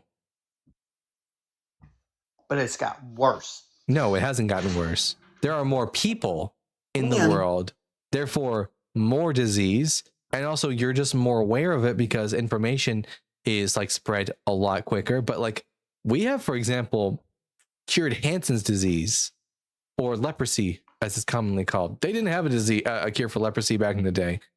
We have vaccines that help to quail like smallpox and stuff like that. They would have just fucking died back in the day. We are actually like well better than we used to be. But there's never been a time in human history where there were not wars and rumors of wars and plagues and famines. That has been human history in perpetuity. Okay, ask me this one question then. Why And answer. did so many people write the Bible? Okay, I will ask What, you for money? Yes, I will ask you that question.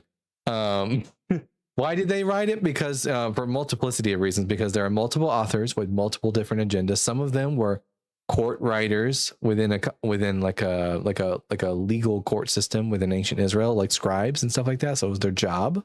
They would record and write down the history of their people, and that sometimes would include the myths of their people. And others were people who were zealously members of certain religious groups, like early Christians, who wrote down texts. That's why they wrote these books. Okay, for what? What was the gain out of it? The gain was power in some instances. King Josiah did a reform in ancient Israel that actually resulted in more centralizing power to the people, to the kingdom of Judea. Okay, so more power, right? Okay, would you, if you wanted to do a myth and you wanted to do power, okay, and you already said some of these people myth, some of it was true, okay. So if you wanted to write a book, say on the viruses of today, and you knew that it was true, you knew that it was false. You knew that, hey, I'm gonna make this so we could have power over people. And if people started threatening your life, saying, hey, I'm gonna take your life. Who is going to threaten your power when you work for the king? See, the people that wrote the Bible never worked for the king. Well, how do you know that? Not the New Testament. How do you? Well, Not the New Testament. The New Testament, they genuinely believed what they believed, but they were just like Paul. By the way, the only author of the New Testament who we know the identity of is Paul, and Paul had hallucinations where he saw Jesus, and so he was genuinely committed to the idea that Jesus was around because he had visions and hallucinations. That doesn't tell me anything about it being true. That just means that he was mistaken about what he saw and really believed it. Okay, when people wrote about the Titanic sinking, they had hallucinations. They have false. They just wanted power. What hallucination did they see? Oh, their boat sinking. That was all hallucination, man. No, the Titanic was. We have photographs of the Titanic. The Titanic objectively existed. With AI.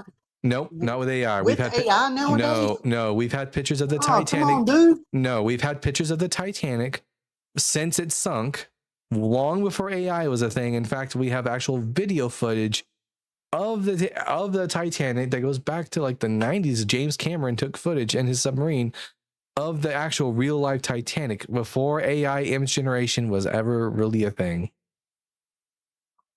Are you good with photos? Do you know anything about photography? I feel like I might know more than you do on it.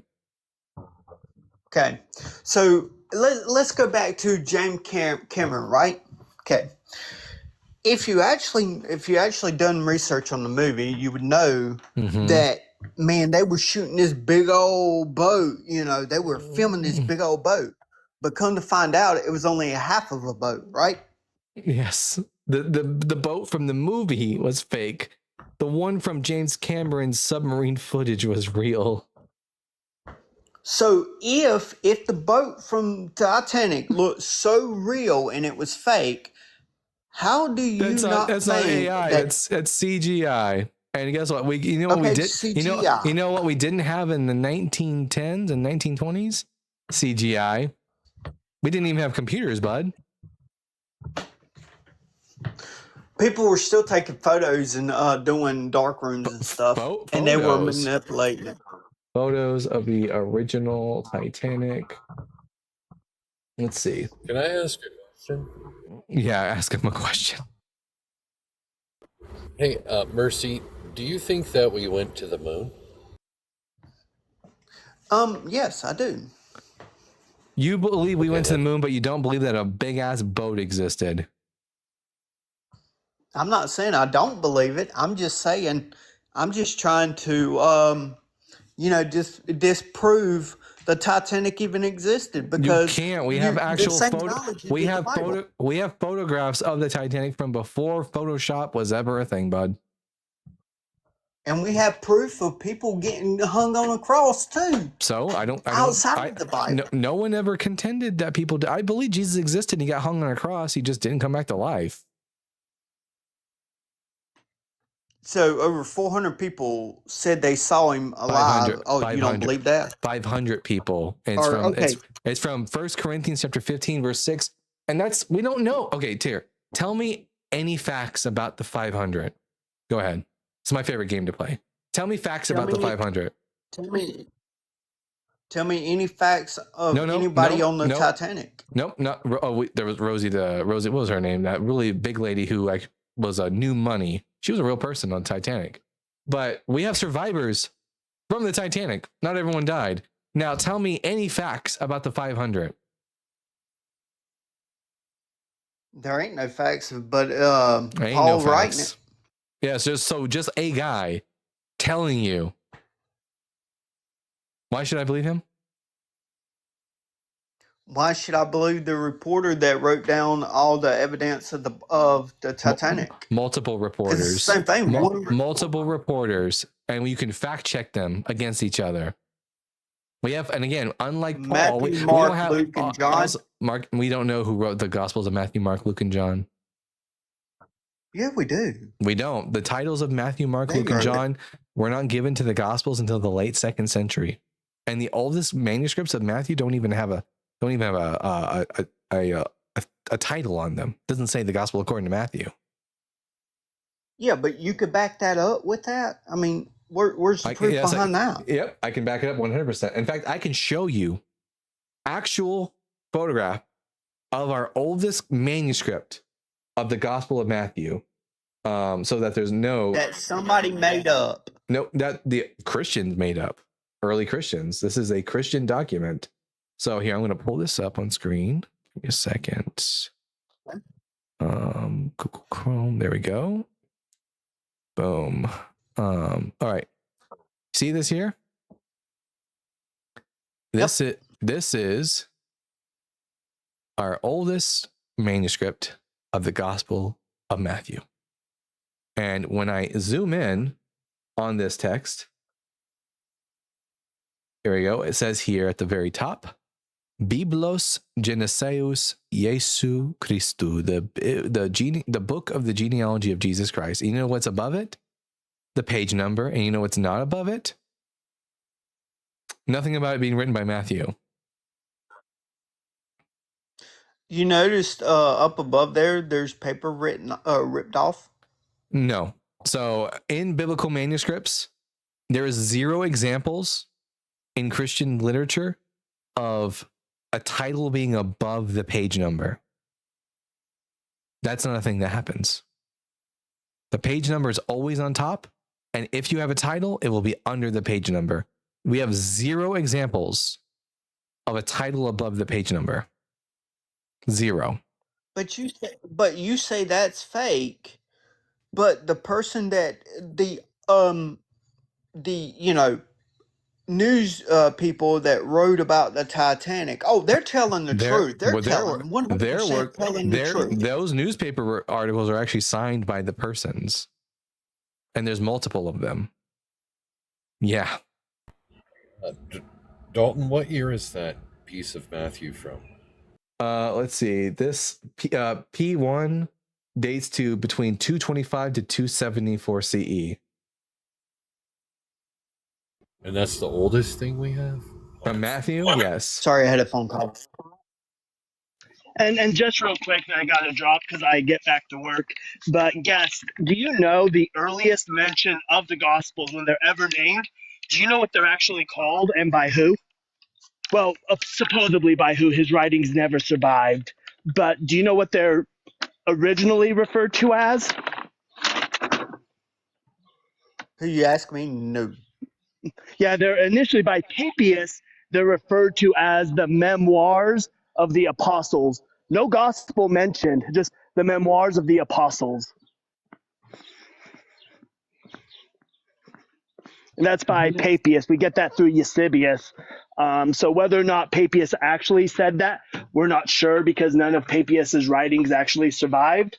But that's church tradition. Church history says they're called the Memoirs of the Apostles first, not the Gospels. But even if the Bible was written just for power, it's stupid. No one's making the claim that it doesn't make sense. There's no such thing as the Bible. There are a collection of ancient texts that get collected together to form Bibles, and there are different versions of the Bible depending on what church you belong to. Each book of the Bible has its own author, and each author has their own agenda for why they wrote what they wrote, whether that's for power, for money, or because they legitimately believed things that they just were mistaken about. So, it was just mistakenly. So people at the Titanic that wrote the news of the Titanic, they mistakenly could Mercy have and wrote love, mercy it and love. wrong. You have got to stop talking about the Titanic when you absolutely know nothing about it. I'm talking about the Gospels because I'm actually educated on the Gospels. You got to stop talking about things you're not educated on. It's making you look stupid in front of my audience. I'm trying to help you here. Okay, so I know I'm educated on photography. Let's talk Wait, about question. If you're like a Titanic denier, what's your view on the Holocaust? It's out of curiosity. I'm not really a denier on the Titanic, but the thing is I'm trying to make a point here. If he denies the Bible, what makes these other things in history? Because we actually we have sources about the Titanic by known authors, multiple authors that we can unlike the Gospels where we don't know the authors and they contradict each other on big time on the stories. Contradictions so big they both cannot be true. Okay, how do you contradict? What do you mean? Give me an example for contradiction in the Bible, the New Testament. Yep. Are you familiar with the nativity stories of Jesus in the Gospels of Matthew and Luke? Yes. According to the nativity stories of the Gospel of Matthew, was Jesus born during the reign of King Herod the Great? That's what it says. All right. According to the Gospel of Luke, was Jesus born while Quirinius was the governor of Syria when he did his census over the people? Yes. When did Herod the Great die? Don't know, but enlighten me. Between 4 and 1 BCE. Do you know when Quirinius became the governor of Syria? No. 10 years later in 6 CE. Unless Jesus crawled back up into his mother's vag and was born again 10 years later, it is impossible for him to be both born during the reign of King Herod the Great, but also during the census of Quirinius. And an issue real quick too with him, if the Luke story is true, let's say Luke is true. The issue with that is we know through contemporary historians of the time period that Pilate was removed in 33. That's when he was removed from Judea, 36. He was removed in 36, and he passed away in 39 in Rome. But if Luke is true and Jesus is born in 6 CE, well, that means Pilate is removed before Jesus is even arrested and tried. He's removed, and he passed away before. And so there's no way that Pilate could have tried Jesus. The Luke story is just wrong. Okay, now I got a disagreement with that. How many? Let's say Mark. Oh, there's only one Mark in the Bible. Only one Mark in the world? No, there's millions. No, there wasn't millions of Marks at the time. That's not a thing. I'm not saying at the time. I'm saying now. What does this have to do with anything that Cyper just said to you? Because it could have meant two different people. I'm trying to figure out. No, it couldn't have been two different. We don't know who wrote the Gospel of Mark, my dude. And when did Mark come out of my mouth? No. I'm just saying, or Luke, whatever. I'm saying, you said there was two different Pilate. You're saying, how could this be Pilate? We know for a fact that we know for a fact who Pontius Pilate was, because it doesn't just say Pilate; it's Pontius Pilate, and there was only ever one Pontius Pilate that was the procurator of Judea, only one, and he ruled as we know. No, only one procurator. We know the names of the procurators of Judea, and Pontius Pilate was the procurator from 26 to 36 CE. Only one Pontius Pilate, procurator of Judea in the early 30s, and that would be Pontius Pilate. But see, my point is y'all trying to disprove the Bible because it was written by multiple people. I'm not trying. I'm succeeding. Success. Crap, Dalton, didn't you come up with a defeater for that you're just trying to defeat the Bible argument? But you cannot prove to me 100% with accuracy. You can't prove that the Titanic's not. Mercy, you can't prove anything 100%. But we have high confidence that the Titanic did sink because we have 100 times better evidence for it than anything in the New Testament. And you make yourself look really stupid when you say something like that, especially since you don't know anything about the Titanic. Okay, who was the first president of the United States? George Washington. And we have his teeth, we have his clothes, we have things written by him, signed by him, and we know where he was buried. We don't have anything like that for Jesus. We don't have his teeth, we don't have his clothes, we don't have anything written by him, signed by him. We don't even know where he was buried. Because he's not there. If you go there, his bones are not there. There, we don't know where there is because we don't know what tomb, even if Jesus was actually buried in a tomb, we don't know where that tomb is. Do you know how many tombs are claimed to have been the burial site of Jesus? I can think of 4 off the top of my head. Oh, there's a 5th one. I know of, there's a Church of the Holy Sepulchre, the Garden Tomb, the Talpia Tomb, and then there's another one over in Japan. And one in Pakistan. Oh, well, there you go. 5. You don't know where Jesus was buried, mercy and love, but I know I could find out absolute certainty where George Washington is buried. And what we also know through history is, given the time period, it would be expected that there'd be no body found. 1, because Roman practice was to do like mass burial pits, but 2, during the time period, ossuaries were being used. And so once they needed to use that spot for another body, Jesus's body would have been put into the ossuary box. And once that box gets full, it gets taken somewhere and gets buried. Which, so like the empty tomb.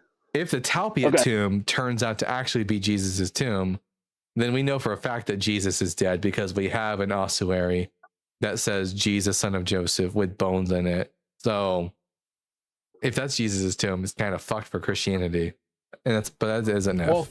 Well, think about this. In the same way that an empty plate of cookies is evidence for Santa, an empty tomb would be evidence for Jesus. Now, Yeah. Actually, Santa was a real person. Saint Even if Nicholas. we confirm historically that this person existed, this doesn't raise the probability or likelihood of a God existing. Saint We would Nicholas still have was to have yeah. more evidence. Saint Nicholas was a real person, but mercy and love. Saint Nicholas was a real person. Santa Claus is not a real person, though. The magical version of Saint Nicholas doesn't exist. Jesus probably existed, but the magical Jesus you believe in, not real. Oh, so Jesus might have existed, but the power that he possessed, that didn't happen. No, that stuff is bullshit. Hey, you got it. You got it. Okay, so okay, let's say you are true. What's the point of putting that in the Bible? Because they genuinely believed it. They were just wrong. The thing that's important to remember is that during this time period, these people were full believers of miracles. They were polytheistic. They had no issue with synchronizing and bringing in new gods. Resurrection was a thing. They believed in it. In fact, there were so many issues with resurrected Neros that if you ended up like being a Nero lookalike, you're going up on a stick, right? Because there were so many people trying to rise up against Rome claiming to be a resurrected Nero. One of them was successful and led 20,000 Parthians to their unalivement against Rome. Like these mythologies of Jesus were just normal mythology at the time. Yeah. Do you think it's suspicious that all mercy and love, that in all the post-resurrection stories, that Jesus' followers never seem to be able to recognize him when they're with him? Maybe it's because there was a guy pretending to be Jesus. Okay, ask me this question. And no, nobody said they couldn't recognize him.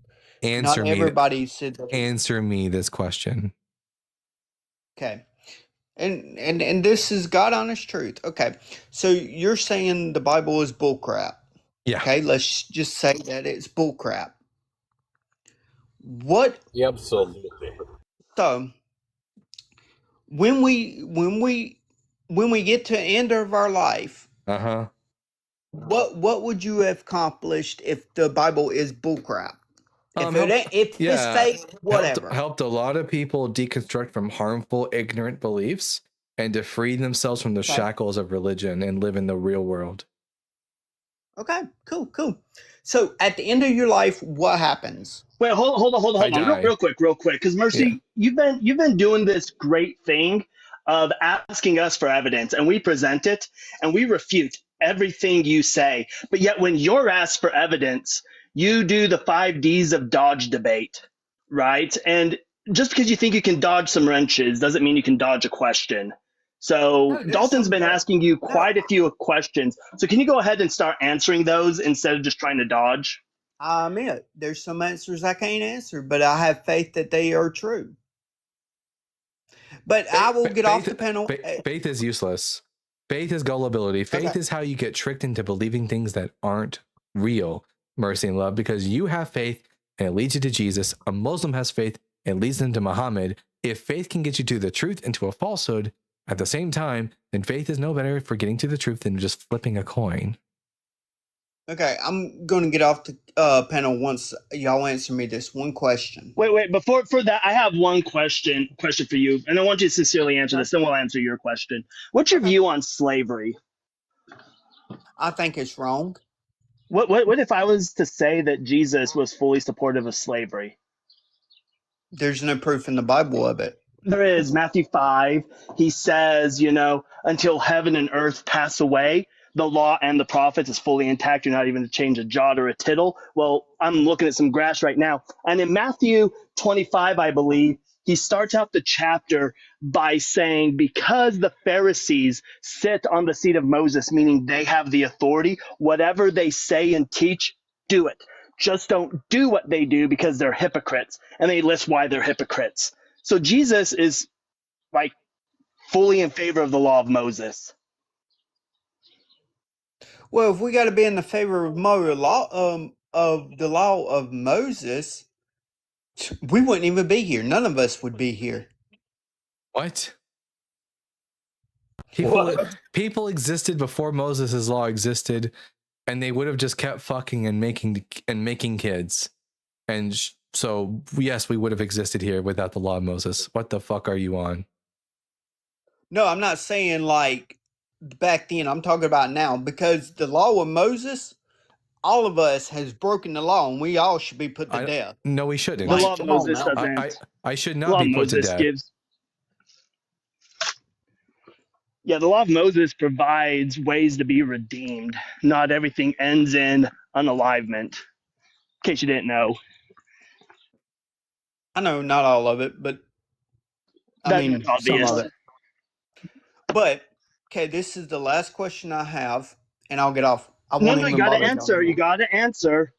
Why do you support a person that clearly supports slavery? Because I don't know why he said that. And not meaning I support it. But your Lord and Savior, the guy that you, without evidence, are so quick to pledge your life to, supports it. And you just said, well, I don't know why. But he also said be loving and kindness. So even though you have people, you shouldn't treat them like crap.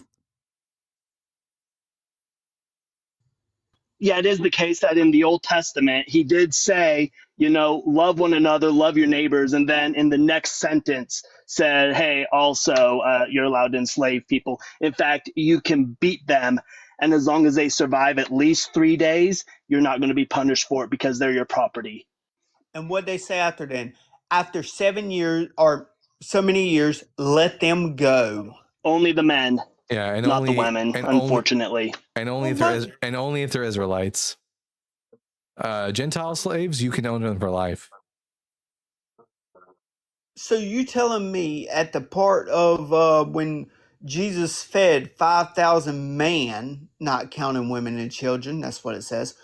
So that was only just man sitting there, right? Men. There was only 5,000 men, and that was it. Men is the plural of man. Now, what is this is irrelevant to what Cyber just asked you. Anyways, because the thing is, he said, listen.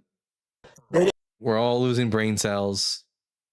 We've been on this call for 40 minutes, and I think I've embarrassed you thoroughly enough. Thank you for coming up, Mercy and Love. No doubt. Well, I'm still unconvinced that the Titanic ever happened, guys. I still need evidence from that. Gee whiz. Where's This is the first time I'm hearing of this Titanic. Man, it's crazy. It's one of them shill stories that they try to get you to buy stocks and bonds for the government.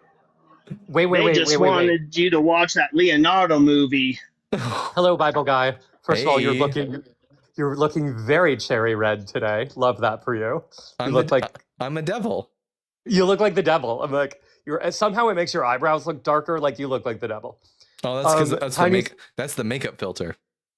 Oh, love that. Love that. It's working. It's all working. I wasn't going to come up because too much friendly fire doesn't usually work for a panel. But I'm about to hop down. Tiny Science. I know that it is a conspiracy theory, and I am aware that it is not true. But the conspiracy theory that the Titanic never sank is my absolute favorite conspiracy theory, because there's so much like legitimacy to why it is a conspiracy theory. There was another boat called either the Olympian or the Olympus that the owner of the Titanic also owned that had the same dimensions. And he was supposed to be on the Titanic's maiden voyage and didn't go at the last moment and took out insurance on the Titanic. Anyway, it's none of it is true. We know for sure the boat is the Titanic, but I fucking love the theory. It's a funner one. Yeah, For like sure. it's fun. It's not one of the dangerous ones that people be pushing nowadays. But anyways, I don't know who owned White Star Lines. I'm kidding. Anyways, I'm gonna hop down. Dalton, thanks for having me up. Christians, if you're gonna come up here, please make sure you're not wearing Crocs for this hike. Make sure you got the proper boots for the hike. Strap that KJV to the bottom of your feet. Take a walk with it. And I'll see y'all later. And happy Pride, everybody. Happy Pride, Cyber. Happy Pride. Love that. Nindi Baba says, did he just say since you're supposed to treat them nice that slavery was fine? Yeah, mercy and love. Maybe go read Exodus chapter 21, verses 20 and 21. Tell me then that you're supposed to be nice to your slaves. Also, it's an oxymoron. There's no nice way to treat a slave. The only proper way to treat a slave is to free them, and thereby they are no longer slaves. There's no good version of slavery. All right, we got some super chats here from at Grumpy Yolicious with the $5, sending me a little toot toot toot guy with his little horn. Love that. Thank you so much for the donation. And at Alan with the $2, caller is embarrassingly proudly ignorant. Yes, it's gonna make a great clip, 100%. I can't wait to put that up there. Yeah, that is this is your brain on Christianity. Listen, education down here in the South, not the greatest, but goddamn, you know. And at Tracy, formerly Yantu, with the $199.99. Love you, Dolphin. Yantu, thank you so much for your donation. Guys, today's episode has been brought to you by Yantu and viewers like you. Thank you. And at Zekan with the $3 Australian. Good eye, mate. With a little birdie with giving me the thumbs up. Love that. Thank you so much, Zakani. Good to hear from you, and thank you for your donation. And at Viking Chef with the 10 pounds. Hello, Governor. Dalton, you're looking good. Keep doing your thing. I appreciate you. I appreciate you too, Viking Chef. And if anyone wants to see a TikTok channel where we get lots of rebuttals to silly things that Christians say on TikTok, everyone go check out Viking Chef on TikTok. They make great rebuttal videos, and he has a really great British accent that really sells it. It's like the cherry on top. All right, everyone, make sure you're tapping that screen. Share the live with those you love, with those you hate, with your friends and with your enemies. Let's get the word out there so we can keep having good conversation. We're at 14K likes on TikTok. I think we can probably get that to 20K. And also don't forget that after the show today, sometime later tonight, we will be doing Bible Guy After Dark. And if you want to know what Bible Guy After Dark is, that's my exclusively YouTube stream where we do a few debates, we listen to music, we watch videos, and also I'm also mostly naked for the stream. So if you want to see that content, make sure you're following me on TikTok as well. Is this a Christian LARP alive? Nope, no one here is a Christian. I'm an atheist. I'm just called the Bible Guy because I know the Bible better than most Christians. I love saying that because it pisses them off. And it's true. Let's move these volumes around a little bit. There we go. Fantastic. All right. The music is slowing my taps. I know. Actually, Equality and Tiny probably all can't even hear the music, can you? Let's see. No. Saint is a stupid cunt said, I get on my knees for Jesus always. Do you, Christians? Woo! That's hot. All right. We got here Bilbo56. Bilbo, are you at least 18 years old?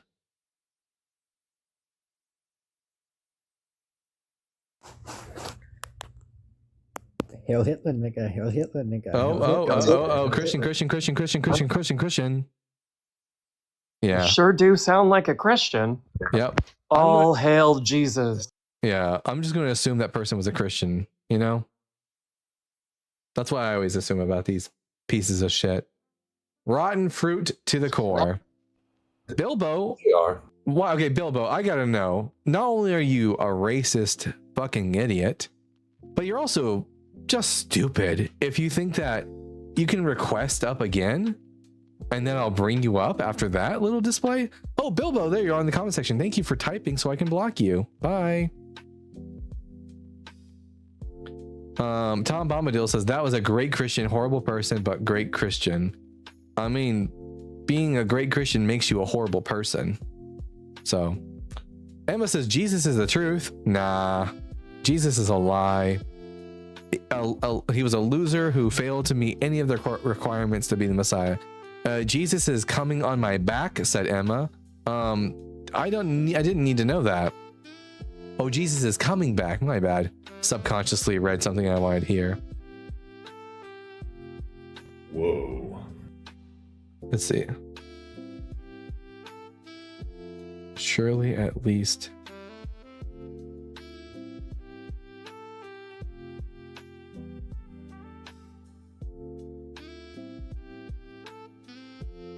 One second.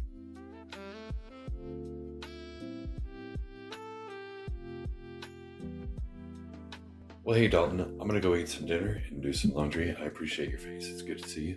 Good to see you too, Tiny. You have a wonderful day, bud.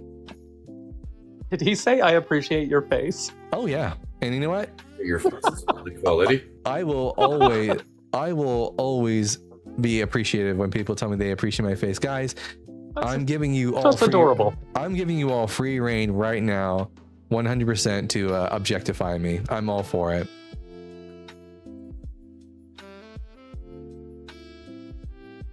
You can objectify the Bible Guy most readily with likes and shares and taps and all of the fun internet things. You did go from 12,000 likes to 16,000, but I think you're right. I think you can probably get past 20. Lady of Heaven says, Duncan, take off the shirt again. Not until Bible Guy After Dark. See, I told you guys, like I was full on naked in one live last week, so that tells you guys how After Dark gets on the Bible Guy show. Heard about a study. Trolls who say hateful things have a high school correlation with dark triad personality. What does that mean? Let's see. The only thing that will help me is I never have to step foot in another school again.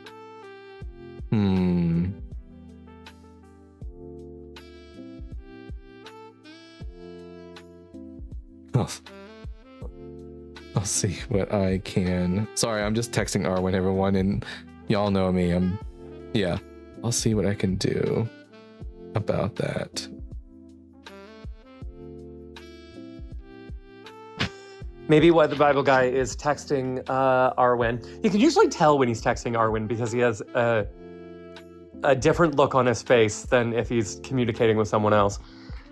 To the 191 theists that are listening to the Bible guys live, just a few minutes ago, a Christian joined the live and screamed something about hailing Schindler and then screamed the N-word. And you see that behavior consistently in atheist lives and spaces that call out theology, where someone will join and just scream something racist or a slur, or they really love the N-word. And then all of the Christians that are in the live and all of the Christians that are in the comment section are just like radio silent on the behavior, and they pretend that they don't see it. And I always find it fascinating because it's not subtle, right? Like somebody joins the live and like yells slurs, and then, you know, the Bible guy calls it out and we kind of just move on with the live and the conversation. Yeah, but they're silent. Good. Yeah, exactly, Godless. They're silent as fuck. And why is that? Why is it that when someone from your community so very adamantly behaves badly, you just like stare blankly into the wind and then pretend that, I don't know, words don't mean words? Why is that? Where is the repentance and atonement and accountability and all of the crap that you preach about when your own people behave so badly? Here we go. I'm going to bring up Neb now. Neb, are you at least 18 years old? Let's get him 20. All right. And what pronouns do you go by? He, him, I guess. And are you a Christian? Yeah. Let me tell you something, okay? How come you said the Bible's BS? Whoa. Slow down. We'll get there. We'll get there. I'm Dalton, the Bible guy. The Bible is bullshit. Christianity is false. Jesus is dead. What would you like to talk to me about? If Jesus is dead, why does it say in the Bible? There you go, buddy. Because the Bible's Atheism false. disproved right there. Because the Bible's false. Atheism, it's already disproved right there. Just the way I said it, all right? The Bible is Boom. bullshit. You can't say nothing against it. Did you just say that something is true because the Bible says it is? Like that was your and she left. Wow. That was his whole argument. The Bible says it. Cool, dude. The Bible says that people can live to be 900. Is that true, or is that false? Man, that is embarrassing. I don't think I was ever that dumb when I was a Christian, and I was pretty dumb. Man, it's crazy. Anyways, cancel the podcast. I need to cancel the podcast, says Christina. All right, god damn. Solo Rider AM, are you at least 18 years old? Yeah. No, you're not. What's a W2 form? Yeah, I am. Huh? What's a W2 form? Why are you gay? That is a child. That is a little tiny child. Why are you gay? Why are you gay? Why are you gay? Oh man, guys, I'm being extra gay for June. That's what I'm doing. But anyways, gee whiz. Arturo Zapita, are you at least 18? I am. Can you hear me? Okay. Yeah, Arturo, are you at least 18? I'm 30. All right. And what Born in pronouns? 95. And what pronouns do you go by? He and him. Yes. And are you a Christian? I certainly am. Yes, I am a Christian. Yeah. All right. I'm Dalton, the Bible guy. The Bible's bullshit. Christianity is false. Jesus is dead. What would you like to talk to me about? Well, all three are kind of related to each other, so I guess the whole three. We'll just pick one. Right. Let's go from top to bottom. The Bible's bullshit. Oh. Yeah, the Bible is bullshit because... What arguments do you have about the Bible being bullshit? Yeah, because it's filled with contradictions and scientific and historical errors. For example? For example, the Bible says that the earth is flat in Isaiah 40, verse 22. And it's not. It says he has a firmament. What was that? It doesn't actually text. He says he has a firmament. It doesn't actually say that it's flat. No, it says that the earth is... Okay, here, before I bring you the Bible verse, let's do a little test here. Can you tell me the difference between a circle and a sphere? A circle is just a flat circle, and a sphere is a three-dimensional All right. shape that is. If I was to pick if I was to write a Bible verse and I wanted to say that the Earth was flat, which one of those shapes would I choose to say that the Earth is? I guess a sphere. No. If I wanted to say that the Earth was flat, which shape would I pick to say that the Earth is? Oh, circle. Yeah, sure. All right. I'm going to pull up a chapter from the book of Isaiah. Let's see. Let's see. Browser. All right. This is, oh, that's big. That's what she said. Let me just make this small again. Gee whiz, what was I doing? All right, there we go. And on YouTube as well. Boom. All right. Isaiah chapter 40, verse 22. We'll read it together. It is he who sits above the circle of the earth, and its inhabitants are like grasshoppers, who stretches out the heavens like a curtain and spreads them like a tent to live in. What shape is the earth? Circle, it says. But the earth isn't a circle, right? Well, it depends on how people translated the Bible too. I mean, it's not a perfect translation. The Hebrew word is chug, and it means circle. The Hebrew word for sphere or ball is dor, and it says Hayoshev al chul haaretz, which means it is he who sits above the circle of the earth. So this is actually translated correctly. So it was very accurate. Someone said that's not Isaiah 4:2, Isaiah 4:22, 40:22. So yeah, this is actually an accurate translation. Mm-hmm. So that's an example of the Bible being bullshit. Yep. Okay. So you don't believe in anything that the Bible says? There are a couple nuggets of historical accuracy in the Bible, but like how one might find like a few kernels of corn in a pile of shit. Well, yeah, but it's gotta be a lot of coincidence for a lot of stuff to happen according to how the Bible says it, not just like the Old Testament, but also the new stuff that is happening. Like what? Currently in our like what modern world. Like what? I'm not an expert on the Bible verses or anything like that, but I'm pretty sure I've read them before. I'm not able to like per se call the exact verse where I read it at. But I can in some probably part tell of the you where it's Bible it at. says that they. Yeah, go ahead. Okay, so in a part of the Bible it says that at the end of the times, the Euphrates River was gonna start drying out. That is the book of and Revelation. then some But demons here's were gonna. But here's the thing. Your river Euphrates has dried up several times in the past 2,000 years.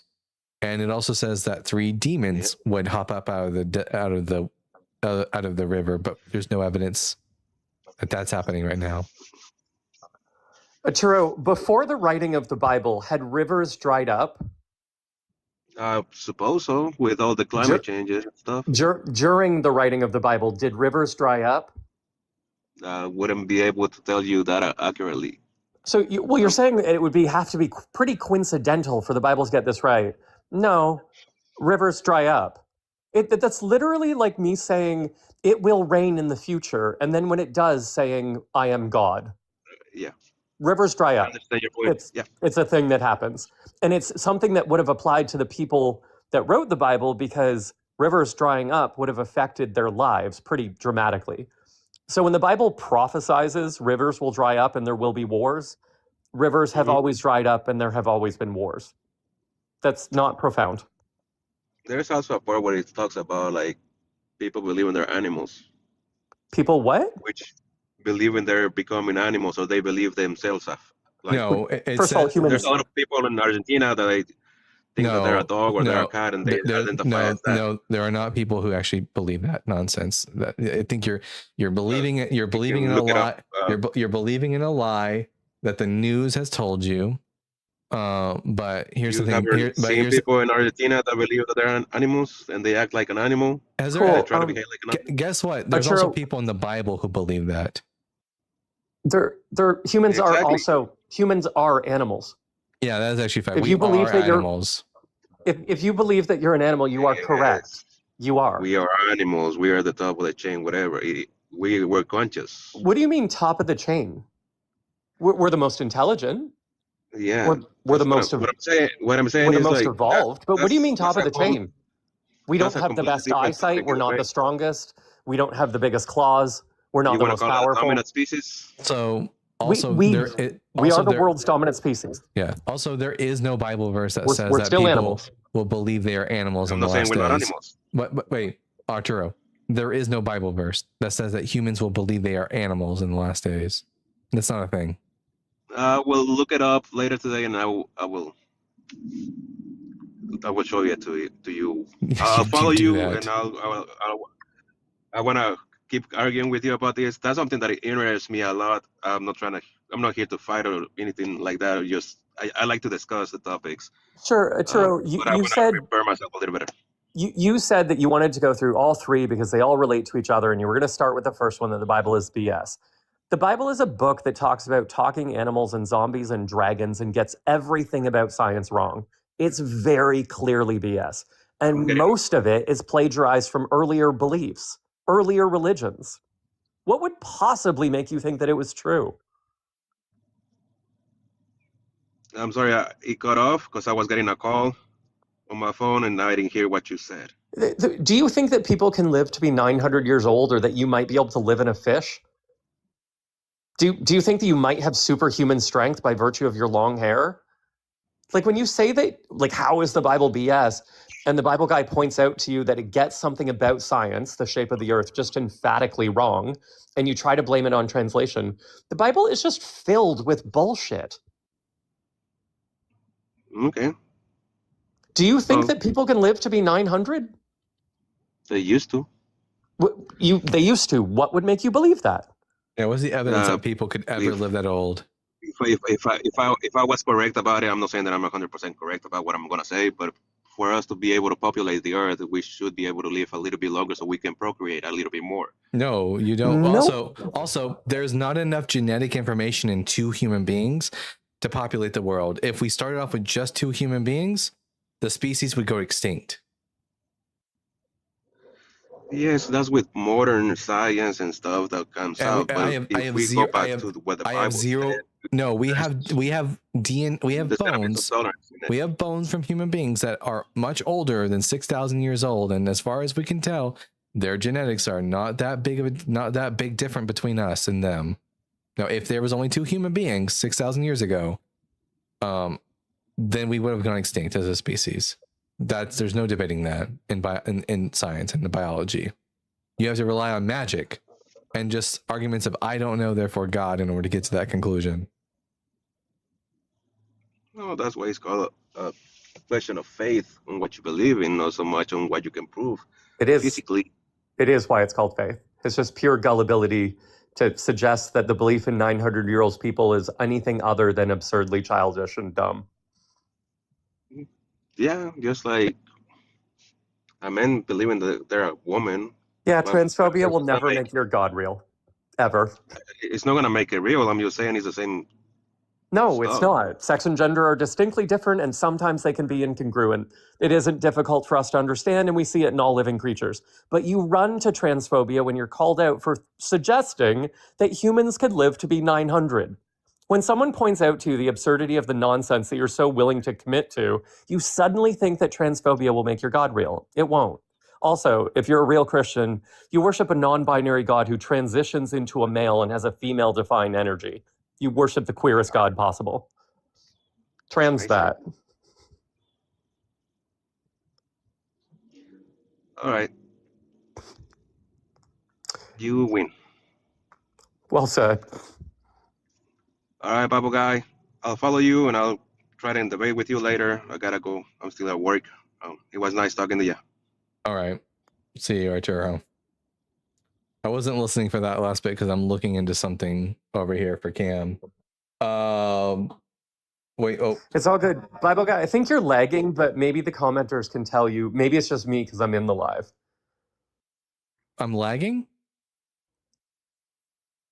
Yeah, can you guys tell? I can tell because his words don't match his mouth. It's like watching an old Western. Oh, great. Like, he's not saying that. Ron, it's Godzilla. Anyways, Parhat 500, are you at least 18 years old? Oh, what's good, my homies? Are you at least 18? No, but can you please hear me out on this? Like, I need help. No. If you need help, you can call an emergency hotline. I am not that. Anyways. All right. Fantastic. Everyone, make sure you're tapping that screen. Share the live with those you love, with those you hate, with your friends and with your enemies. Let's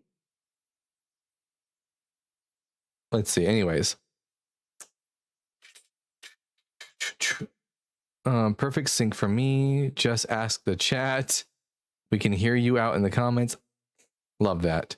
Fantastic. Do the number test. Ooh, equality. I'm gonna count to 5. When I get to 4, you say 5. 1, 2, 3, 4. 5. There's a little bit of a delay between the two of us. It might just be on your end. Oh, it could just be me. Also, that is a clever test. Thank you. I learned that from Justin. All tricks in the trade. Anyways. Seems like a social issue more than a life-threatening emergency. In that case, yeah, that she can ask a therapist or a counselor about that. I am not the person to ask about your personal social problems, everyone.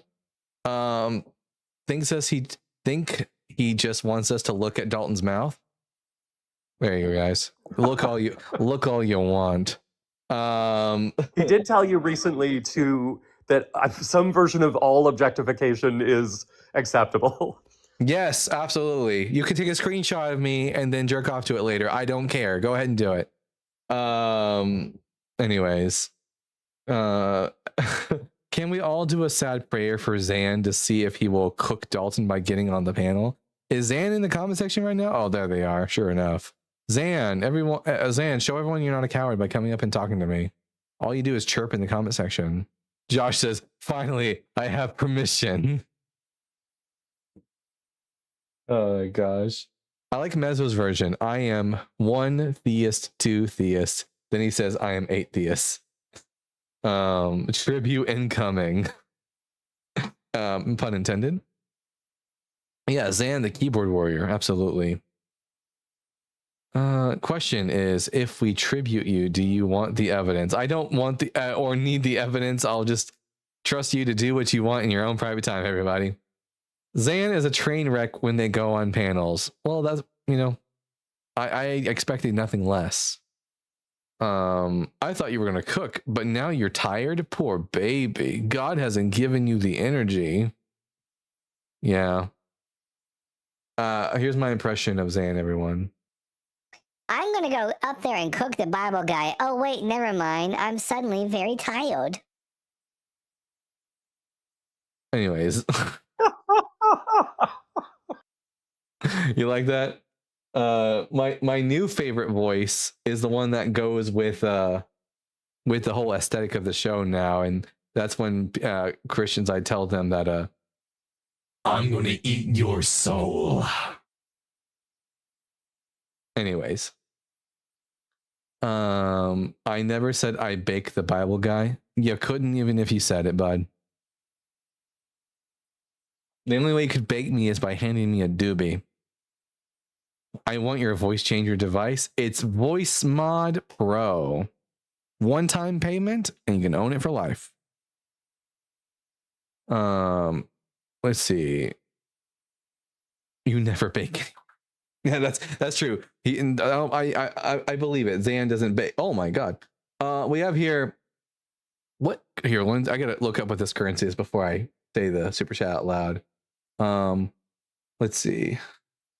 What currency is?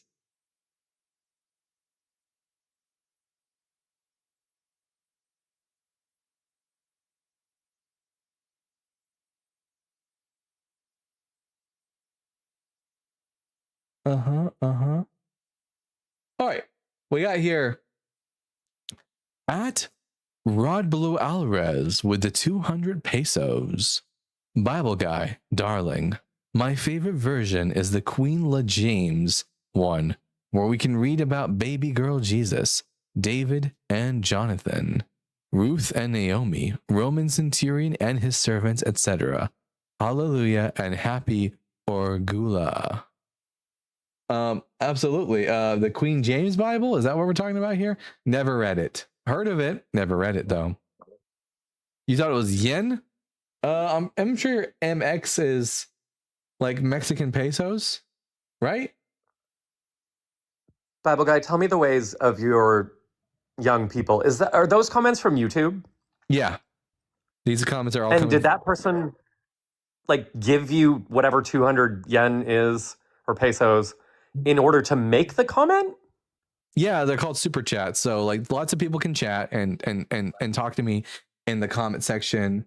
And I'll read a lot of them, but I can't pay attention to everyone. But super chats get immediate attention and special like I call out their names, I get to tell everyone how much they donated, and I read their messages, and I'll do it in my sexy voice. So yeah. And in order to give a super chat, they have to pay, but do they pick what they pay? They pick what they pay, and the bigger super chat means they get more space to type in more things that they want. Oh, cool. Very cool. Everyone, you kids and your technology. That's an advertisement from Equality, everyone. Send in your super chats because you guys are the reason I'm able to do what I do for a living. Hey, Sean. Hey, how you doing?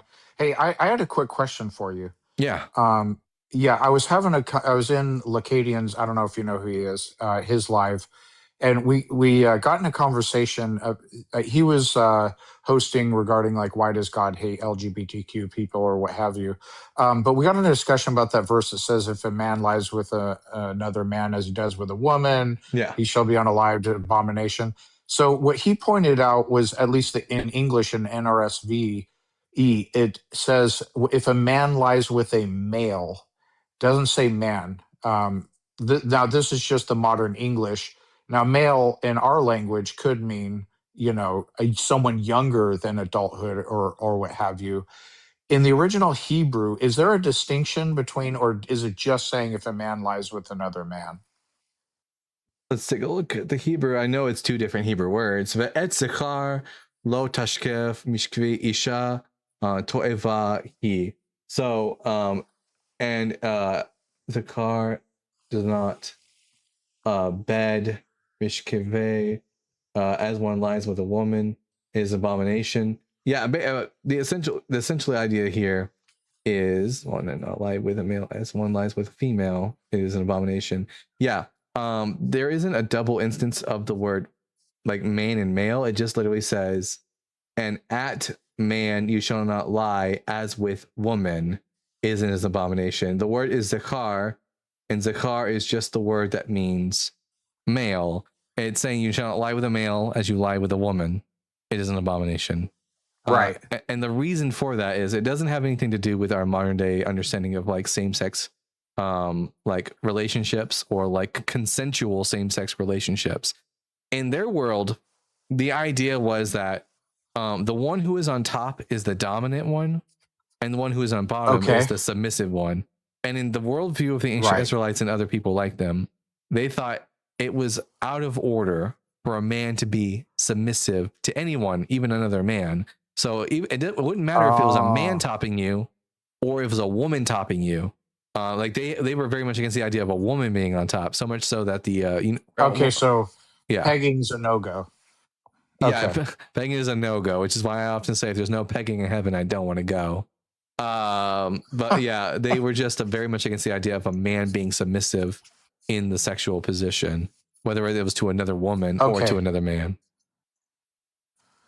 Got you. Okay. All right. Got you. And basically, does the Bible say anywhere about a woman lying with another one? Like, does the Bible have a problem with lesbianism?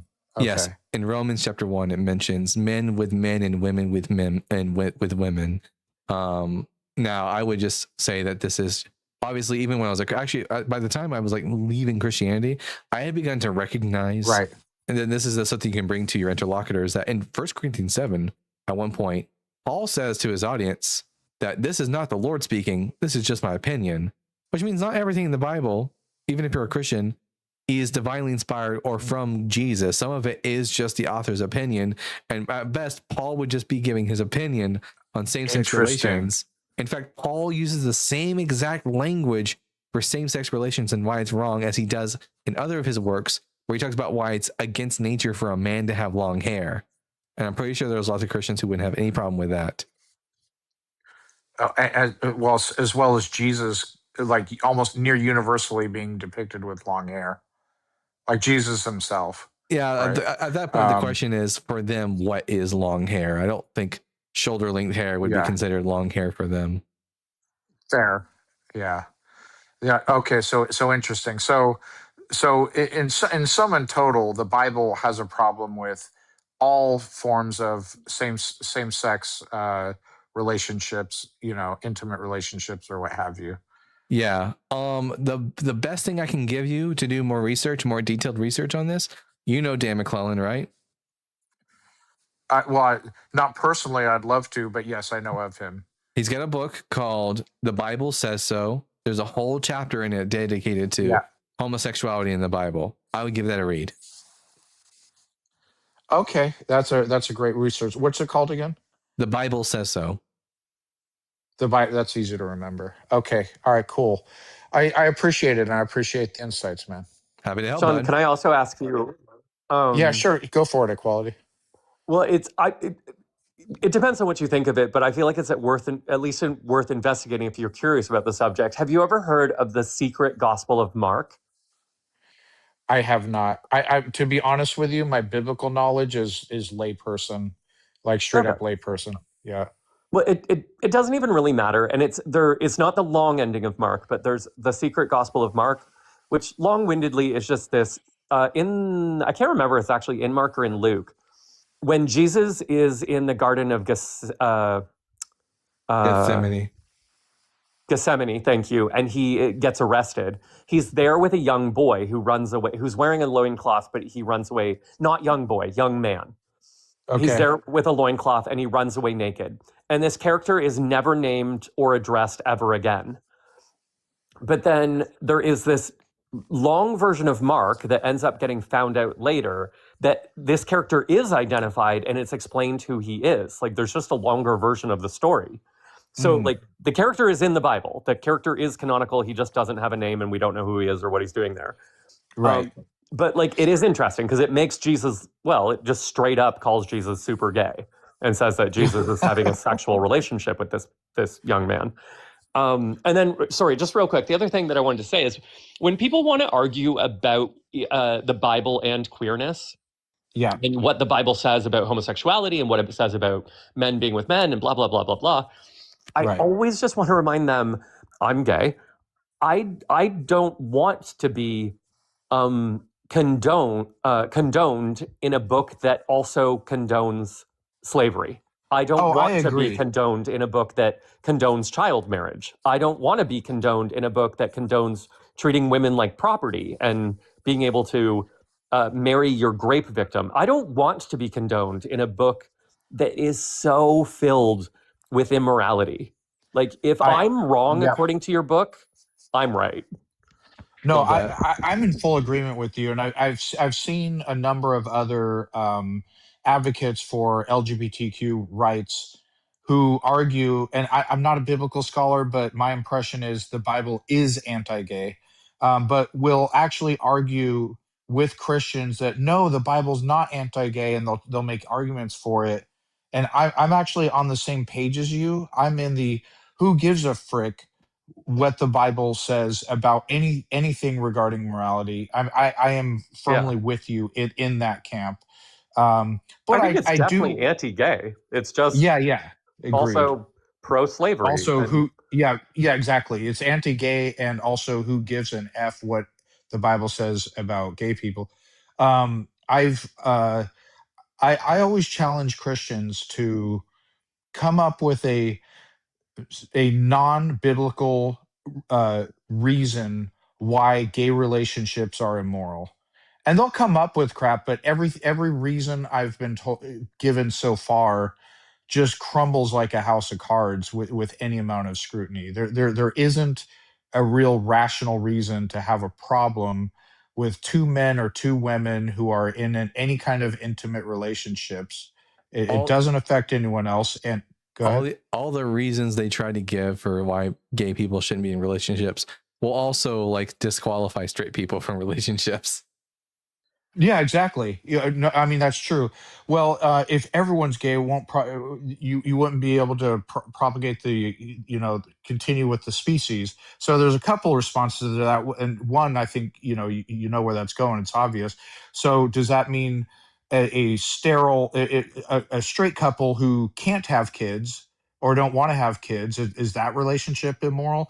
But also, if somebody is gay, if somebody has no interest in an opposite sex relationship, stopping them from having a same-sex relationship doesn't magic a child into this world.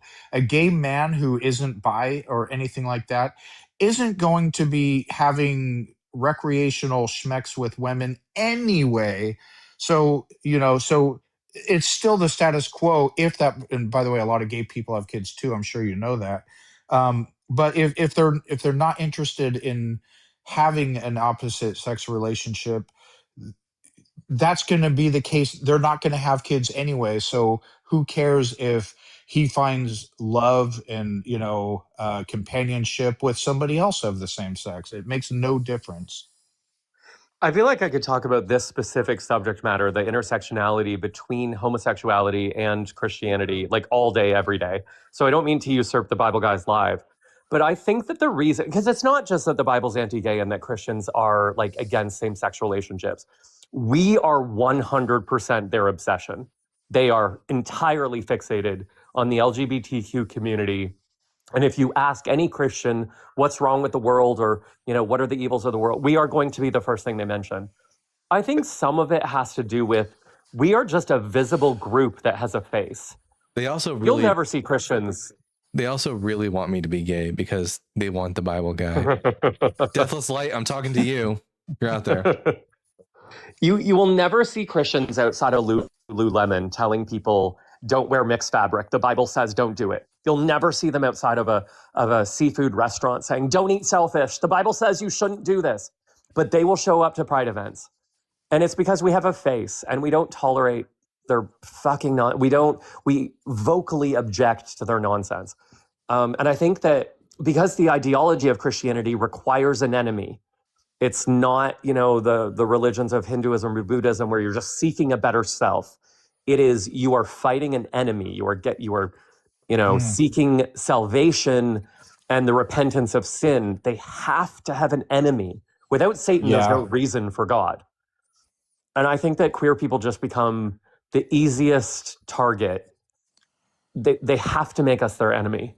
Yeah, there's a lot of punching down, and by that I certainly don't mean, of course, that like gay people are lesser than or down in that regard, but like no, but we're a smaller the community. Christian right. Yeah, I get what you're saying. Yeah, the Christian right in the U.S. I can't really speak for abroad, but in the U.S. they always have to have like an enemy, and it's always people who are already being marginalized and don't hold like giant positions of power, dominate powers, etc. It's gay people, it's trans people, it's immigrants, it's people of that nature, people they could punch down to and demonize to like sort of galvanize as red meat for their base. Lately it's been I feel like it was gay people more in the 2000s, and then they sort of lost the public opinion when it came to gay marriage, and then like now all of a sudden all these right wingers are so concerned about the integrity of women's sports. Couldn't name a single female athlete, but like these men and women's sports, and shut up, you don't give an F about women's sports. In fact, you probably make fun of them. But yeah, it's going after the already marginalized people, and it's cowardly. Yeah, I do. I think one silver lining, and I agree, I wholeheartedly agree with everything you just said. In the 90s, early 2000s, it was queer people in gay marriage, and we're coming after their kids and indoctrinate whatever. And now it's trans people. The sanctity of marriage. If the sanctity of your own marriage is contingent upon what other people do with their wankers or with their own relationships, that's a you problem. I also love now, 25 years later, with stats, queer people divorce at half the rates as straight people. If the sanctity of marriage is so important to you, why do you abandon it? Yeah, you know what? I'm gonna I was actually. It's funny you bring that up because I was at my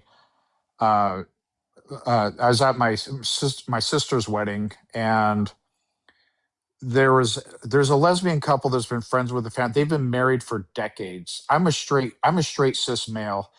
I'm twice divorced. I'm going to throw that out there now. People who don't like me are going to be like, yeah, that's why. I don't care. But I'm 52 years old. I'm twice divorced. And I was like, how do you guys do it? Like, you guys are still together. I was so happy for them. They're still together. They're happy. I mean, that's just an anecdote. I haven't looked at the stats, but real quick, the sanctity of their marriage certainly held up a lot better than either of mine. I can tell you that much. From again, Yantu with the $19.99. I've come to the conclusion the reason so many of these Christians are so awful is because they've got to get out of hell free card as long as they ask Jesus to forgive them for all the horrible things they've done. Yeah, absolutely. There is no accountability in Christianity. So long as you repent of your sins, then you don't need to be accountable. Therefore, you can just be a horrible person to every member of the LGBT community. 100%. Tracy, also, you have a lovely profile picture, and was that $20? Yeah, $20. Yeah. Tracy, good for you. Yeah, I was going to say L. W to Yantu. Okay, everyone, that is going to be the end of our show. I want to thank all my co-hosts I've had today. Equality, Sean, Tiny, Cyber Deconstruction, and Hatim, and anyone else I might be forgetting. Thank you all for coming up and having a wonderful day with me. I actually wasn't even going to go live today, but I just decided on a whim, and it was a really good live today. Lots of guests we got to talk to today. Lots of silly people that I'm definitely going to be stitching later. But anyways, gentlemen, I'll see you all again later. And don't forget, we're going to be going live on Bible Guy After Dark later tonight, and things get saucy over there. So I'll see you then. Bye. Thank you, Bible Guy.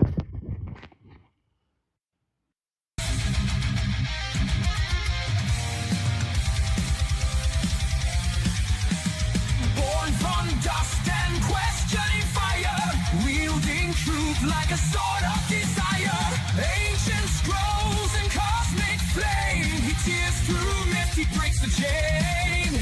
Echoes of prophets, the scars align, knowledge and thunder intertwine.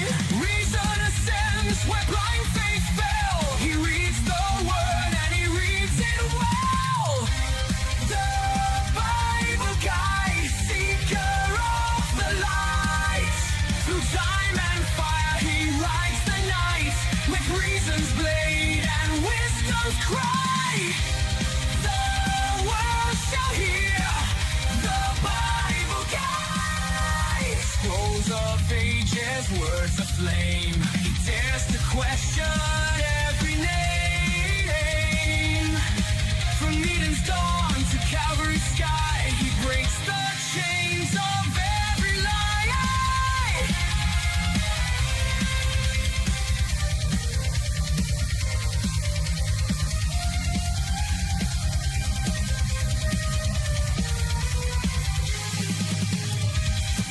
Logos, Logos, the word and the flame. Reason shall rise, and truth has a name. The Bible Guy, he shines with reason's holy light, through myth and faith, through earth and sky. Forever our light, the Bible Guy. End credit scene. By the way, everyone, just a quick reminder to subscribe to Arwen's YouTube channel. I really, really want to get her monetized. I really, really want her to be successful. She's my favorite person in the world. She means the world to me. So if y'all can just help me out there, that'd be much appreciated. We were at 550 subscribers this morning and currently at 634. So we've gone up 80 subscribers just today. So do me a favor, go over there, go to my link tree. Her YouTube is in the comment section. Go in there, subscribe, comment,